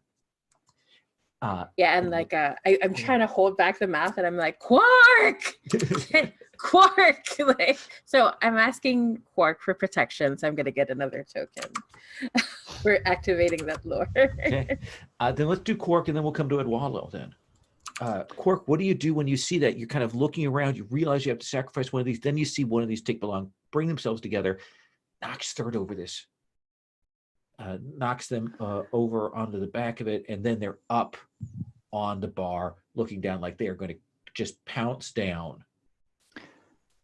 I think it's time to shapeshift. Okay. And I'm going to shapeshift into the form of an elephant, because that ought to take care of the problem with the monofilament and the coyote and, well, pretty much the rest of the problems. Are But you okay? Go on. I think because of the smoke and inhalation and the stress, and knowing that to pull this off, we're going to be losing a tick belong, and not knowing that dreadful secret, I think I'm stressed out and I lose control of the transformation. So what do I turn into?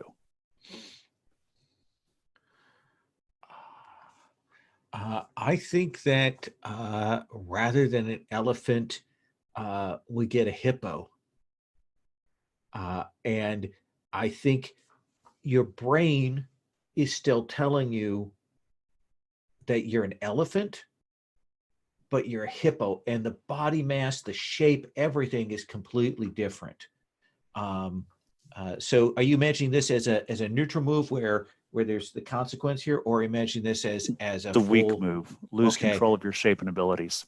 mark yourself another token, and you go lumbering forward, and people go flying, and you're trying to right yourself.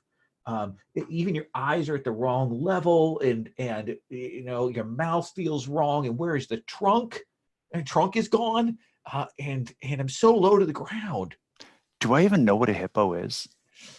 It's in the back of your brain, but now, yeah, you know an elephant, but this thing, I have like some echo of it in my head from the lost memories. Let's come to Edwallo. Edwallo, you see this the two incidents with the two different tick belong, one going after third, and the other one a writhing drunken hippo, like you don't know, you've never quite seen Quark, seen her move quite like this. It's like she doesn't have control over this body. What do you do, Edwallo? Yeah, I think I would like to just cause some chaos and cause a distraction to the other ones that are, around the doors. So I kind of want to try to tinker with something with great consequence. And I'm thinking that I would take like basically the cables or whatever that these people were plugged into. I almost want to like plug two of them into each other, like competing signals, and just cause like a feedback loop to go into the machine, into whatever that DJ was using in the middle. Absolutely. So you did a weak move before. This is another weak move. So you have two tokens. And I think you absolutely do that. Kind of get that set up. And I think before, the fire flames have been that yellow of real flame. I think this is the point at which we get the bursting green fire of electrical fires from sockets and circuits, and suddenly there is a smell of burnt plastic and all of that, and people are screaming now, and they're running. Some of them are running towards the tick belong, getting knocked aside. Some of them are running for that monofilament, hitting against that. It is and this place is not built for this. And there's a hippo in here, and it is kind of like this floor is not holding together, even as we see that going crazy. Meriden, what are you doing? I think I'm casting out. I see third with this one, holding it up there as they, as it's trying to bite them. And I think it just enrages me. I think that we see, like, not my true form coming out, but its manifestation as we see little writhing movements on my face. As I move over and grab, you said it was like a large cat or wolf. Yeah, coyote, sorry. As I grab it. I'm from Indiana. I had to say coyote. We get coyotes here. Okay. But kind of grabbing the scruff of it and rushing back, kind of pulling it and back while it, since it wasn't looking at me, hopefully getting it to start scrubbing it back and forth on that monofilament there, and just in gleeful anger, rage, just scrubbing it down. I think that you will absolutely be able to do that, but I think there's that moment when, because you're doing this, I assume, as a neutral move. I'm attempting to give into my bloodlust. Ooh. Yeah. I mean, yes. So give into your bloodlust, and that is. That's a week. Yeah. Yeah. So what is it that kind of breaks that spell? What is the moment of the blood that does make you go and draw a breath back from that? Let me check I want to check our safety tools real quick. How are we on graphic gore? We got a line on that one. Yeah. So I'll avoid that. But is it the blood? Is it just seeing your own pain in your hands? What is it that I think it is the point where my own hands are starting to bash up against it, and I'm sort of covered in the whole mess of it, that I realize, oh, I've done it again. Yeah, you've torn your clothing. There are cuts across your hands. And we've got, this is a place of alcohol and stuff like that. You've got that smoke. So all of those cuts are kind of stinging from the caustic smoke in here. And this room is filling with that smoke. Very much lost that veneer of cool and calm that I like to project. So it's really more of that. I can't believe that I've shown this to so many. And on camera, we don't even see what happened to that tick belong. All we know there's a shape on the floor, but we don't know what happened there. But blood is coming out of your hands. You can tell it's going to be hard for you. You've got to get this taken care of soon.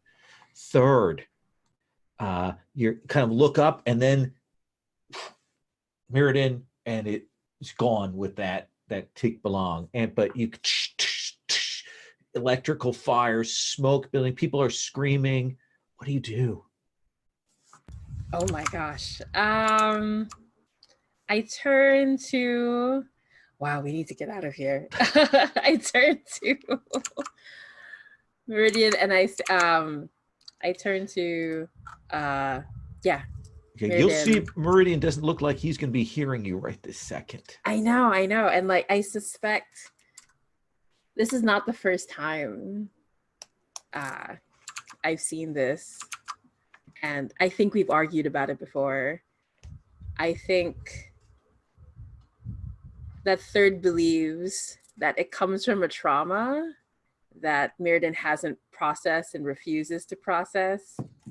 And I'm gonna try to reach out first. But I'm going to take action, inviting risk. I'm going to say this is probably not Words. I can take it. Just give me the trauma. I can take it. We need you to be at 100%. Can you hear me? Am I coming through? I'm only going to ask you this once. It deserves the pain. No. Remember this pain. Remember who we're supposed to. It's a weapon that you have to aim. Do you remember we talked about this?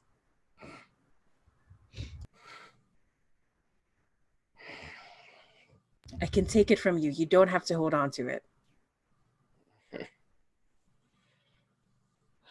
I'm ashamed. No, you're just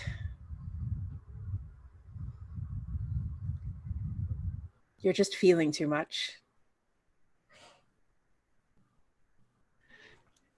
And I think that conversation you're having between you will be broken by the sound of part of the ceiling coming down, starting to break this room apart. You focused on each other, and suddenly the outside world will come back into the sound of it as this place. It feels like this building, these floors are going to give way here soon. Let's come back to Quark. Quark, have you gotten yourself under control? What do we see? I have adjusted to this form factor. Mm-hmm. Don't know what it is, really. It's big, it's heavy. I can use that.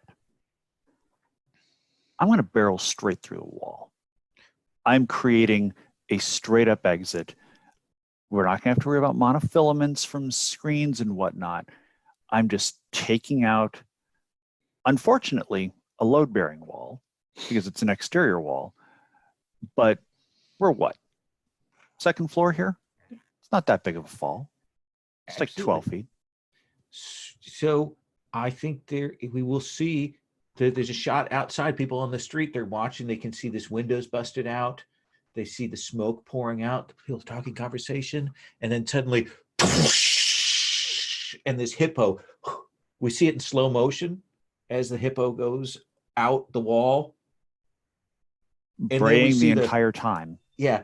And it goes this person's lorry that they've got loaded up with their goods to sell. They've got like street food and things like that. And you just come right down on it, destroying this person's livelihood. And we'll hear that beep, beep, beep of the car alarm go off as this thing is crushed under your hippo form. But on the bright side, they have a different type of pancake they can sell now. Yes. A lot more air, which means a lot more oxygen now pouring into this room here. Edwalo, it's gotten kind of. What do you do? Yeah, I think probably should start worrying about the humans, the people that are here. As much fun as it is to loot and plunder all of their toys. Yeah, I think I would like to somehow use magic to maybe summon forth some of like the virtual trees, but somehow like make them so that they can be almost like a slide from that hole in the wall, like make the virtual trees real-ish. Are you doing this as a strong move?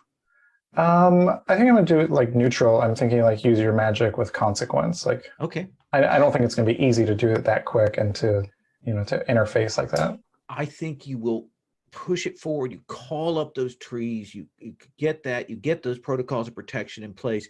People see the sort of the green, the place for them to go. And they will begin rushing towards that. But I think you have to hold on to that to hold it.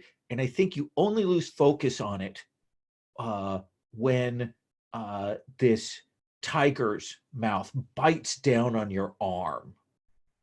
And one of these Tikbalang has made their way over and they've got a hold of you and they start whipping you like a rag doll. So let's come back to Mirrodin. Yeah, I'm gonna be like, we need you. Just, we need you. Look what's happening. We're dying here. Yeah, I need you too. I was talking about you. You're muted. Take a drink. Dang it. I'll look over and seeing Edwaldo and the people over there. Most of the civilians are out of here. Good. The DJ's stuck here. There are probably a few people trapped, and those teak belong and you. Well, Okay. all of you except for Cork. All right. Since I'm still kind of coming off of that high and I'm still sort of in that mid-range between the fury and trying to pull myself together to help, I think we'll see probably the pull into the true form, sort of the arms outstretched and the legs elongate as I move over, and there's almost like the mass extends further than where the legs and arms have pushed it, to where those eyes get right to the face of that tiger. You should run. And I'm trying to use my magic with consequence, I suppose. I think absolutely. I think you will get that, and that tiger will roar back. The mouth lets go, and I think you can see behind him. You'll see another one of those teak belong, who's been watching the whole thing, noted who all of you are, and you see it run to carry back report of what's happened here. You should go, Edwaldo. Third, Edwaldo. Who wants to go next? Oh no, I do want to say that I think we're considering the Tikbalang getaway that maybe we should mark towards reckoning. I think that's probably a good call. So we'll mark that. Yeah, what is the reckoning and homecoming mechanic?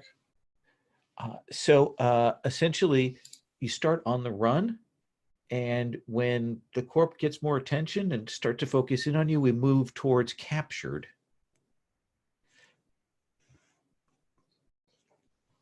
Fading. Sorry, go ahead. And then fading is when our magic or the heart of the city, when those moves start to evolve or change us, that can move towards reborn.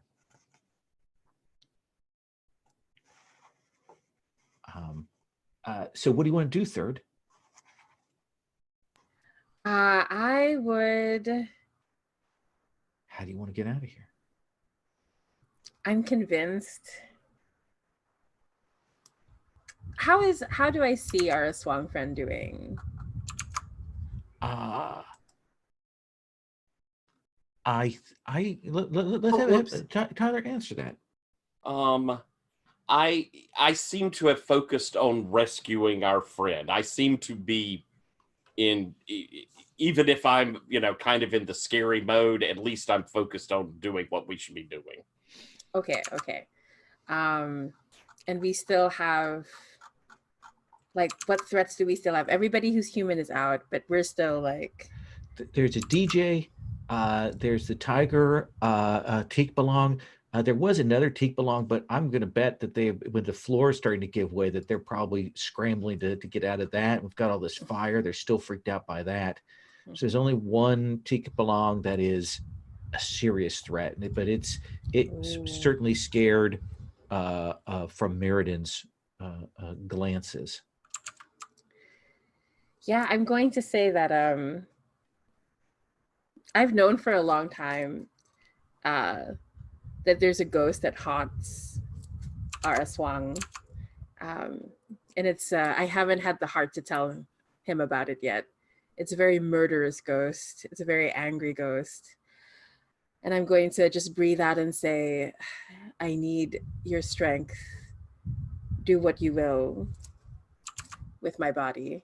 And I'm going to allow a lost spirit to take over my body. And I think I want to ask Tyler, who is it that takes over me? Like, why are they so murderous? Why have they been following you? I think that it's the underworld figure that I now look like. I think he was a decent to mid-high range mobster, and I hunted him. I separated him. I made him my prey, and even stole his face. And he despises me for it. What kind of ghost weapon manifests for you, Third, when this spirit comes? Is it a blade? Is it a gun? What is it? Yeah, I like it. I like the idea of a noir cyberpunk gun. So let's go for it. Like in my hand, it starts to form. It was the gun that Mirrodin smashed and destroyed in order to kill our mob boss.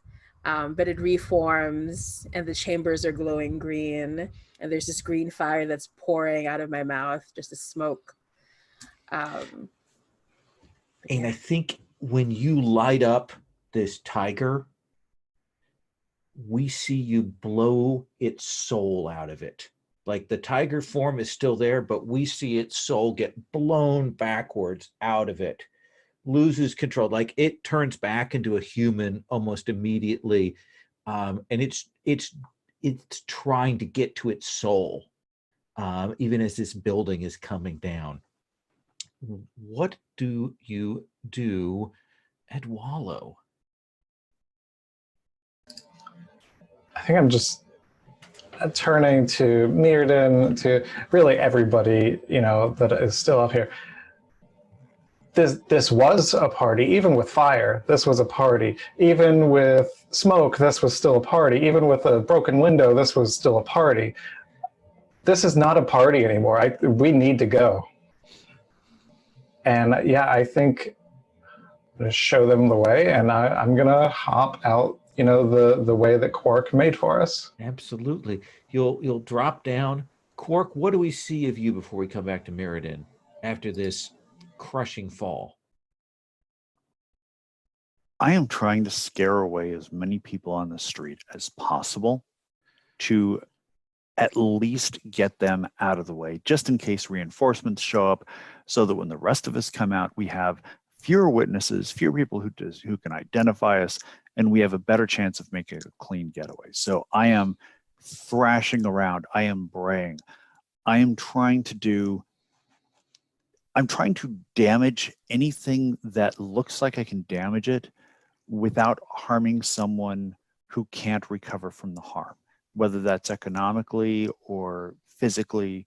And I'm trying to do destruction and property damage to things that are relatively easily repaired, but are going to scare people away and get them out of the vicinity. I think that is absolutely possible. I think we see you smashing around trying to control that. But I think we also do see people with what passes for smartphones and things like that, like recording this. They're like doing a Google search. What is this? And they can't find what kind of beast this is because there's no records of hippos. So they don't know, did you mean elephant? And they're trying to figure that out. And I think that you will feel those eyes on you. You'll feel like a watched, trapped beast out here, like being in the zoo. I don't like that. Yeah, you feel that pressure of the eyes on you. I would like to shapeshift into my panther form. Okay. And start snarling at them. And because maybe if a braying hippo doesn't do anything, a snarling big cat with very sharp teeth and very big claws pouncing on them and snarling in their face will convince them to get the hell out of here. Still using your magic with consequence? Oh.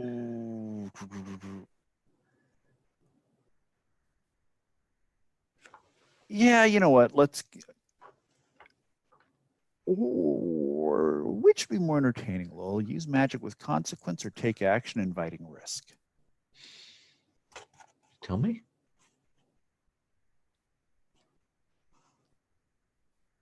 We haven't had enough things go wrong yet.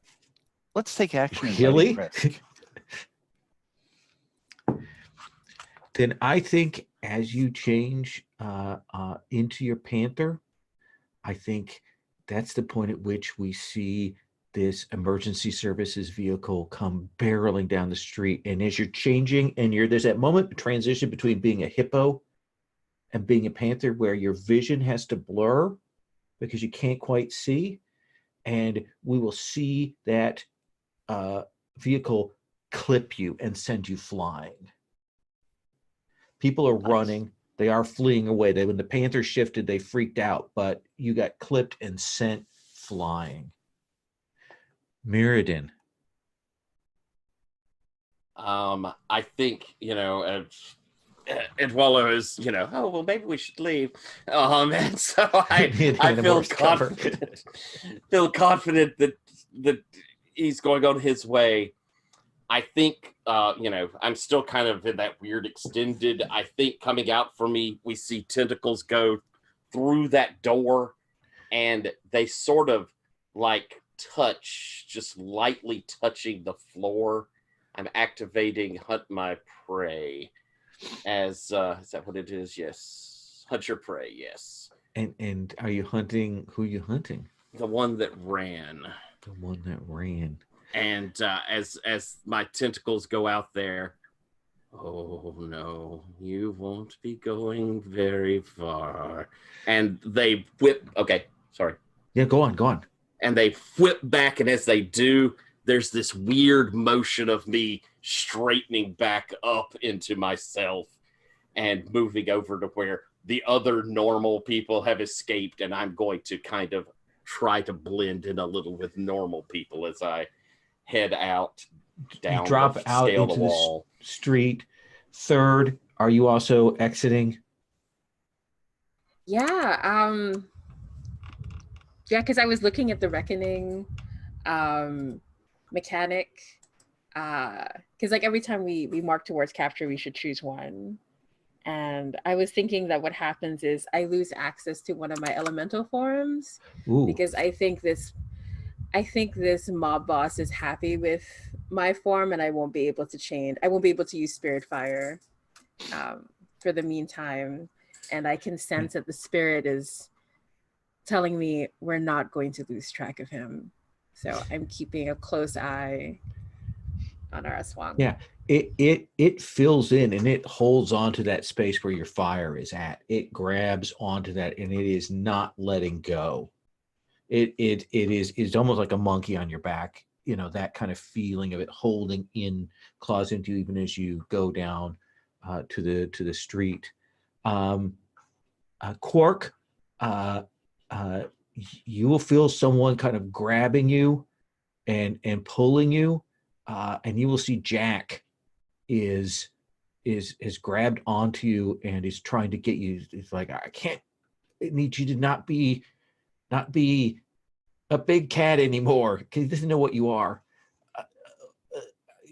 Come on. Is there anybody who can see us, or is anybody paying attention? Trying to push you off to an alley so you can change, so we can get you out of here. All right. As soon as we're in cover and nobody's got eyes on us, I'll just switch back. Okay. So we got, all of you will kind of blend in, head your way. There's still that, and then we'll hear behind you. We'll see that building just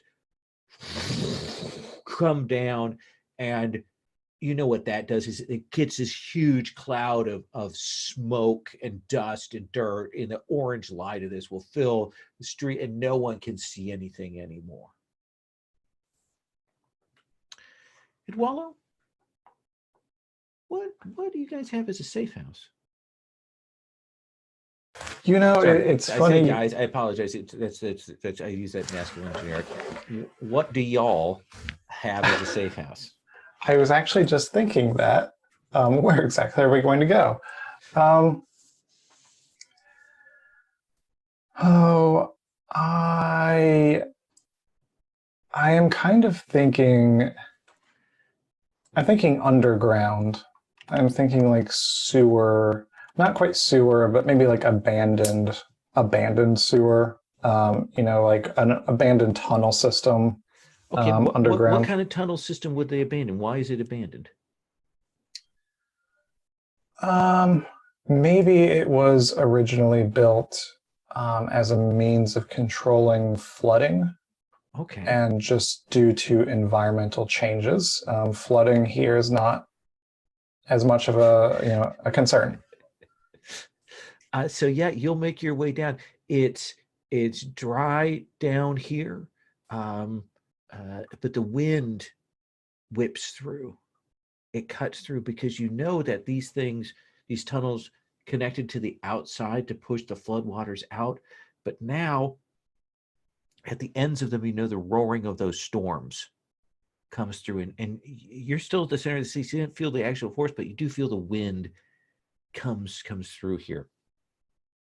Third, this underground space that you have, these sort of discarded flood channels. What have you set up here for your base, for your place to fall back to? Ooh. Collectively or just from Third's perspective? Either way. Yeah. I'm thinking that Third picked this place in particular because the walls between this world and Sulad are very thin here. And so there are like spirits that sort of drift in and out. It Carried adds by the color wind. to the place. Yeah. So sometimes they're helpful, sometimes not so much. Sometimes they don't know they're dead. So it can be pretty busy sometimes. I think this is one of those moments. The spirits are talking about, did you see what they did back there? Yeah, it was so stupid. Like they're just talking amongst themselves. Is there something that draws them to this space? Do you have spirit catchers, or are they just drawn because your presence here? What brings them? Oh yeah. I'm gonna say that they're only Meriden and I know this. They're all elementals that I've managed to like keep away from the corp. Ooh. And keep them here. I'm okay with everyone thinking that I'm just randomly trapping poor souls and not allowing them to go to Sulad because I don't want anybody else to know that I don't want them to go to the corp. But my power is limited. Like I've hit full capacity in how much I can hold here. Let me ask you, Quark, is this the place that you live, or do you have another place? I think in my case, this is where I live. Okay, so I'm not sure about the others, but what does your corner of this place look like then? Well, one of the things that I've tried to do, mostly because I'm a young woman and I like helping, is that I've set this place up as a safe house for more people than we currently have here. So my corner, there's like a soft blanket and a pillow and a stuffed animal, and like there's a blanket hanging down from the ceiling to provide some kind of privacy. And it's not much. It's basically just a military cot, like an old surplus cot. There's a little box, like almost a milk crate type thing that I can use as a nightstand, or there's a book on it. And I've tried to set up cots for other people with blankets or sheets or some other form of privacy divider hanging down. And there's about half a dozen of those set up, just enough for all of us and a couple more. And there's more cots that are set up around the world, just kind of scattered around, but they haven't been prepped with privacy curtains. Are there other people down here besides you four? I think Jack crashes down here every once in a while when he's too drunk to go back to wherever the hell whatever rock he hides under. Okay. If Jack is got some kind of whatever passes for med tech thing here to try and help you out because you got banged up there, what does that look like? Honestly, I think it's just some first aid stuff that he boosted out of the back of an ambulance when nobody was looking. Like there was an emergency services call and he just walked past, opened the back, grabbed a bunch of crap and walked off with it. Real basic bandages, just, I mean, nothing sophisticated here. Not really any sophisticated tech, but we're set up basically with the same sort of stuff you'd find in the back of an ambulance. We've got adrenaline injectors, we've got painkillers, we have bandages, we have tourniquets, we have pressure bandages. So, better off than just your average garden variety medicine cabinet. Old, it's expired. Some of the plastic is a little fragile, but it works. It works. Mirrodin, I assume you go back to at least check in with your people before you go on to your hunt? Oh yes. So what is it? I mean, this is a flood chamber. It's underground. This is nothing for a person of your station. I have two questions for you. So the first one is what kind of space do you make here for yourself? I think that I have an alcove that has a comfy chair, and it has, there is a place for me to sleep. There are certainly times when I'll need to sleep here.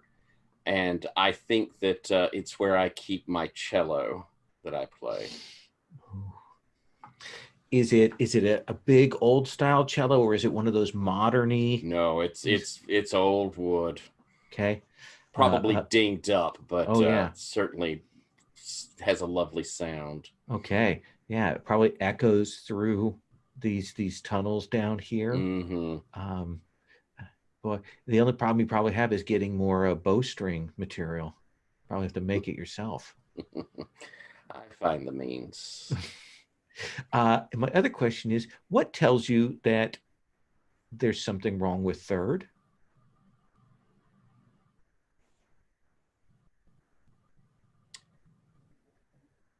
I think I notice.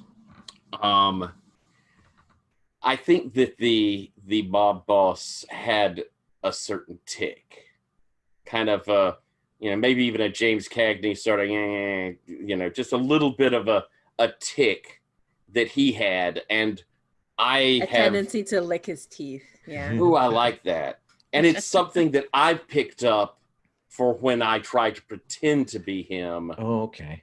And I see it mirrored, kind of when third doesn't know I'm watching. Let's go to the conversation between the four of you here in this place. In the aftermath of that, Jack has sat down, is drinking from a bottle that he picked up at the place before they ran out.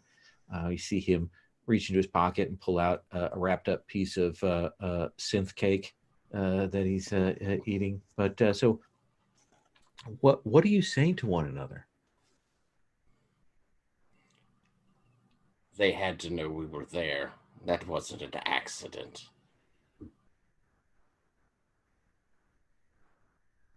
Why is everything a trap with you? I say, licking my teeth. I mean, it was either a trap or it was the worst birthday party in history. Well, he's your friend. Even the worst party is still a party. I'm glad you enjoyed yourself. And I'll kind of cut my eyes over to Jack. Does your friend tell people about you, about us?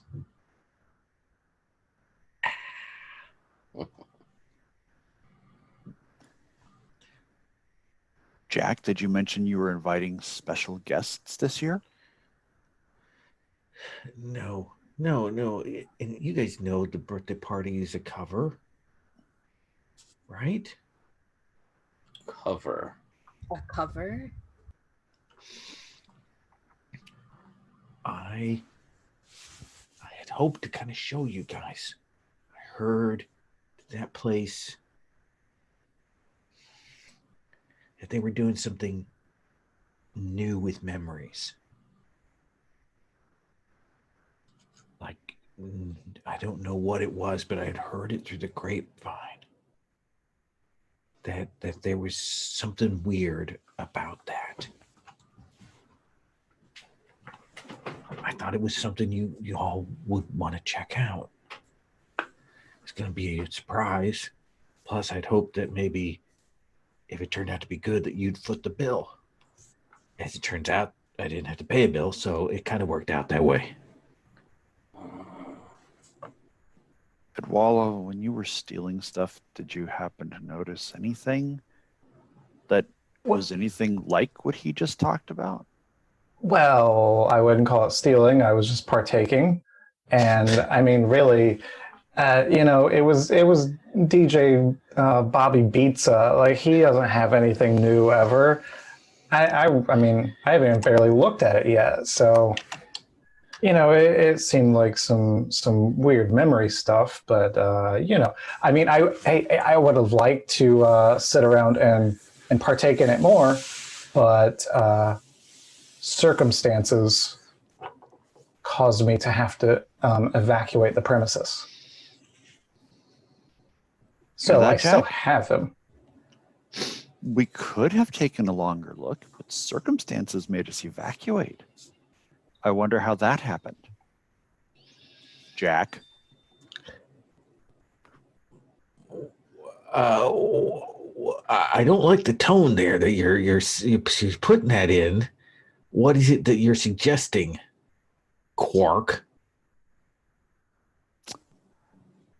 Jack, you have bailed me out of a few messes. But since I was a teenager, you've gotten me into so many more. Are you suggesting that I walked you deliberately into a trap? What I'm saying is that we did not have a chance to do any of the stuff that you wanted us to do. I mean, I don't know how they found. If I thought that you had tried to have us, that you walked us into a trap, we wouldn't be talking right now, because I would have just torn your throat out when I was a panther. But what the hell? I mean, had you gone there before? Had anybody followed you? No.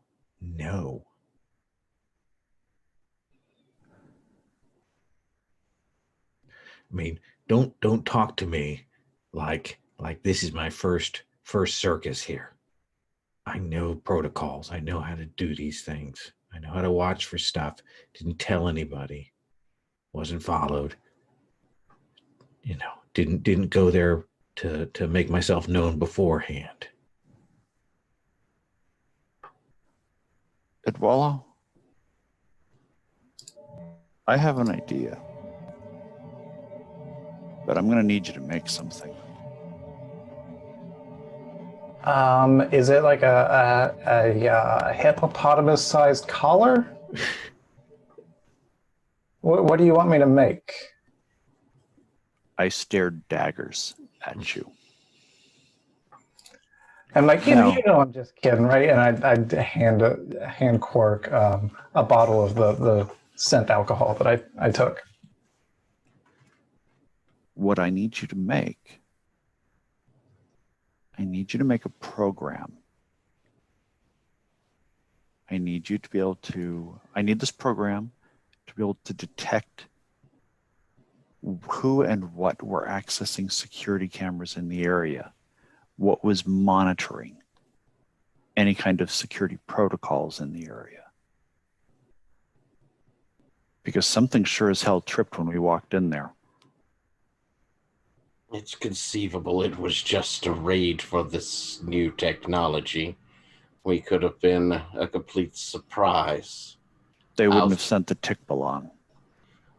I could say that one of them looked like he was quite interested when he realized who we were.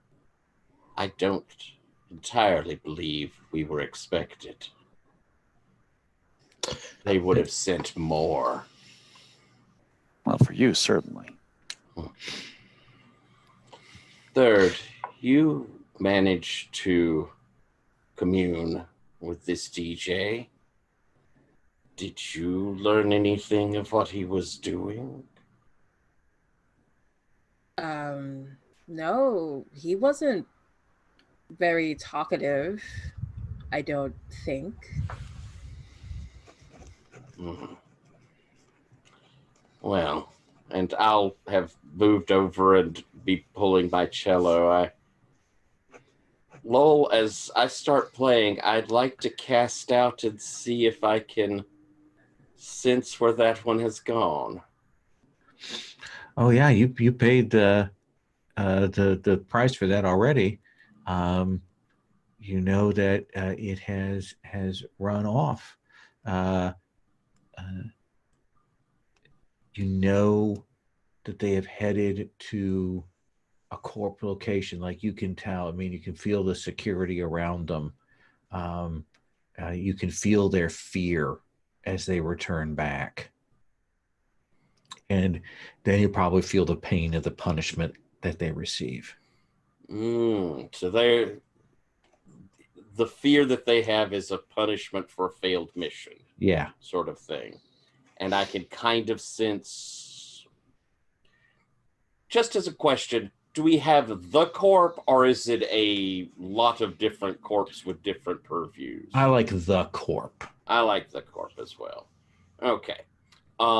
Then It's our Wayland Yutani. okay. Then as I play a moment, he's run back to ground. His masters will not be pleased. He is very afraid of that. And I'll name out where I think he is. There. He's cowering in his burrow there.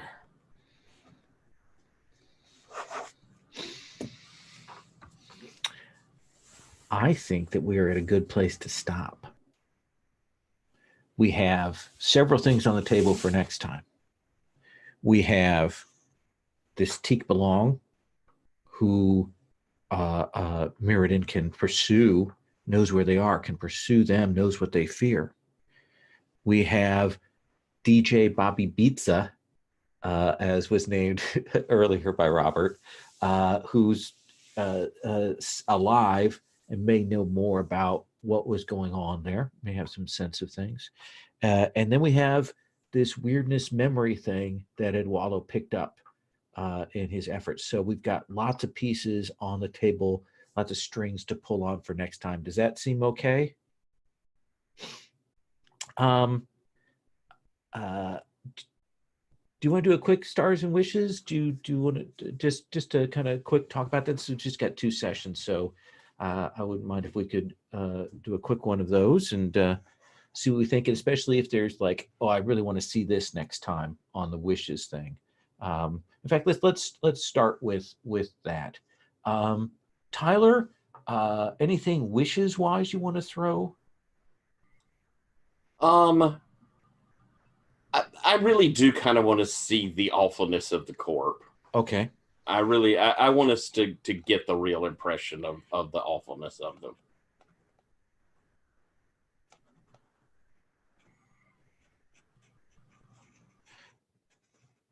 How brutal they are, you know, what they'll stoop to, right? What the cost is for their actions. Okay.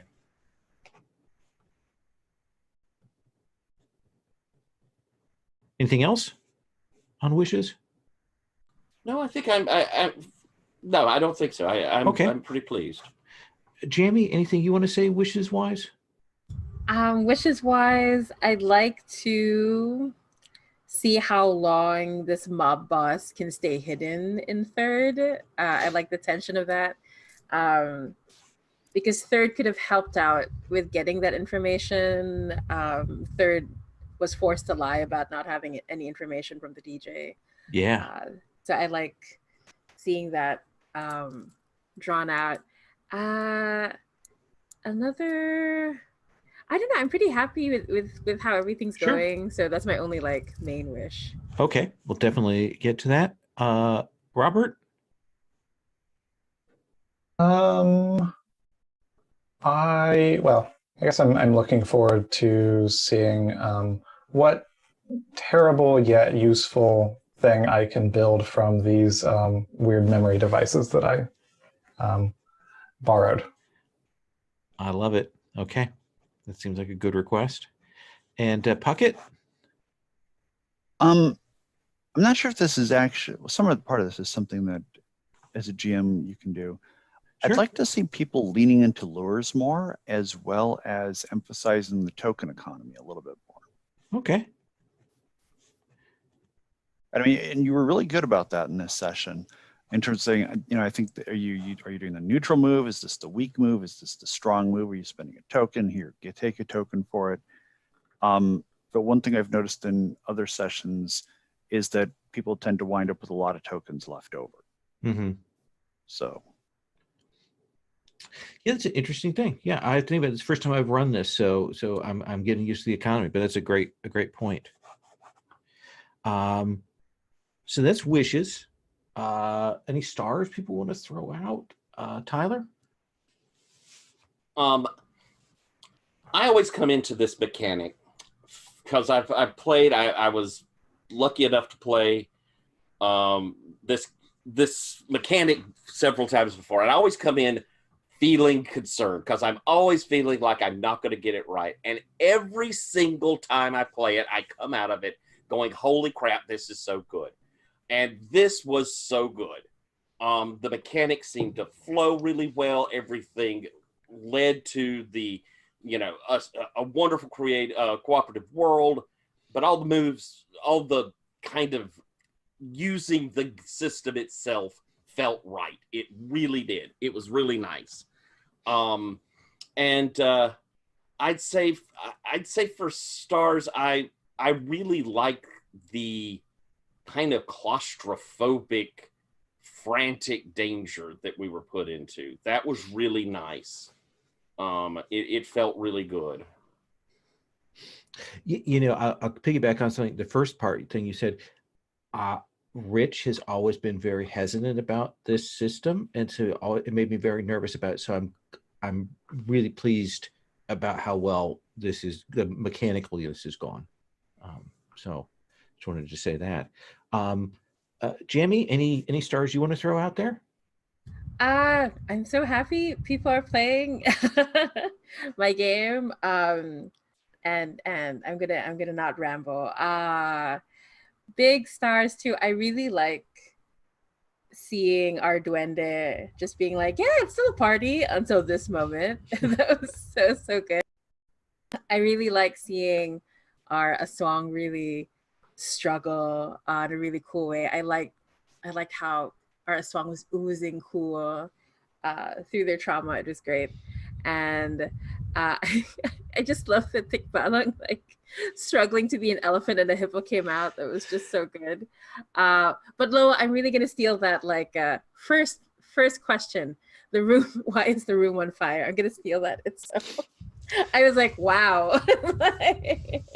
But it was really great. Yeah, so I'm always happy to see people playing Balikbayan and placing their own spin on the different parts that are Filipino, but still keeping to the core of it, even if they don't realize it. I feel like belonging outside belonging gives you a chance to hard build in that stuff. Yeah, which I really appreciate. That's a really good point. Robert, any stars you want to throw? Yeah, I mean, echoing that whole scene, like the chaos of, basically a weird party, was very, very good. I really liked, I guess, how creepy Third was getting. The creepiness is very good there. And then, yeah, definitely stars for the trying to turn into an elephant, turn into a hippo, dealing with that, breaking through the wall. Just the sheer chaos of the Tikbalang was very good. And also, stars for running this game, because I'm very lucky. So like in January, there was a thread going around like, oh, what 5 games are you excited to play this year? And this was on my list. And this is like, I've now like already played 3 of my 5, and we're only in February. So It's great. it's a good year for me so far. So thank you for running this, and thank you, Jamie, for making the game. Puckett, any stars you want to throw? Well, Jamie knows how much I love this game because I've told her repeatedly at length in voice communications and messages and whatnot. And this is just one of my favorite games. And it's also kind of a throwback because this is Belonging Outside Belonging. My first game on the Gauntlet was Luis doing a Belonging Outside Belonging hack of Monster Hearts with Jim Crocker and a couple of other people. So it's like Monster Hearts Belonging Outside Belong. Sorry, I just got excited. Go on. Sorry. I have the instructions if you want me to send them over. Louis sent it to me a while back. So, I mean, I love the setting. I love how evocative it is. I love how it can be twisted to some kind of weirdly dysfunctional cyber utopianism with lots of hope on optimism, or turned into something really dark and dangerous and miserable, and even work in elements of comedy. Lowell, you switching from an elephant to a hippo was a spot of genius. That was classic. I loved that, and it's like this just got so much more fun. I loved the chaotic situation you threw us into, and I liked the way that everybody responded individually. Like, you know, Jamie, the way that you handled the DJ, and Robert, the way that you were just sort of like wandering around, kind of like picking stuff up, like, huh, I think I'm going to steal this. I think I'm just going to liberate this and take it with me. And I mean, if you were a Tick Belong, you would have been a raccoon. So, you know, that it was kind of detached but delightful. And Tyler, Jesus Christ, Meriden is creepy. Yeah. So you are nailing that. It's like, it's making me feel like I have to say, no, we're not going to kill the Batman. What's wrong with you?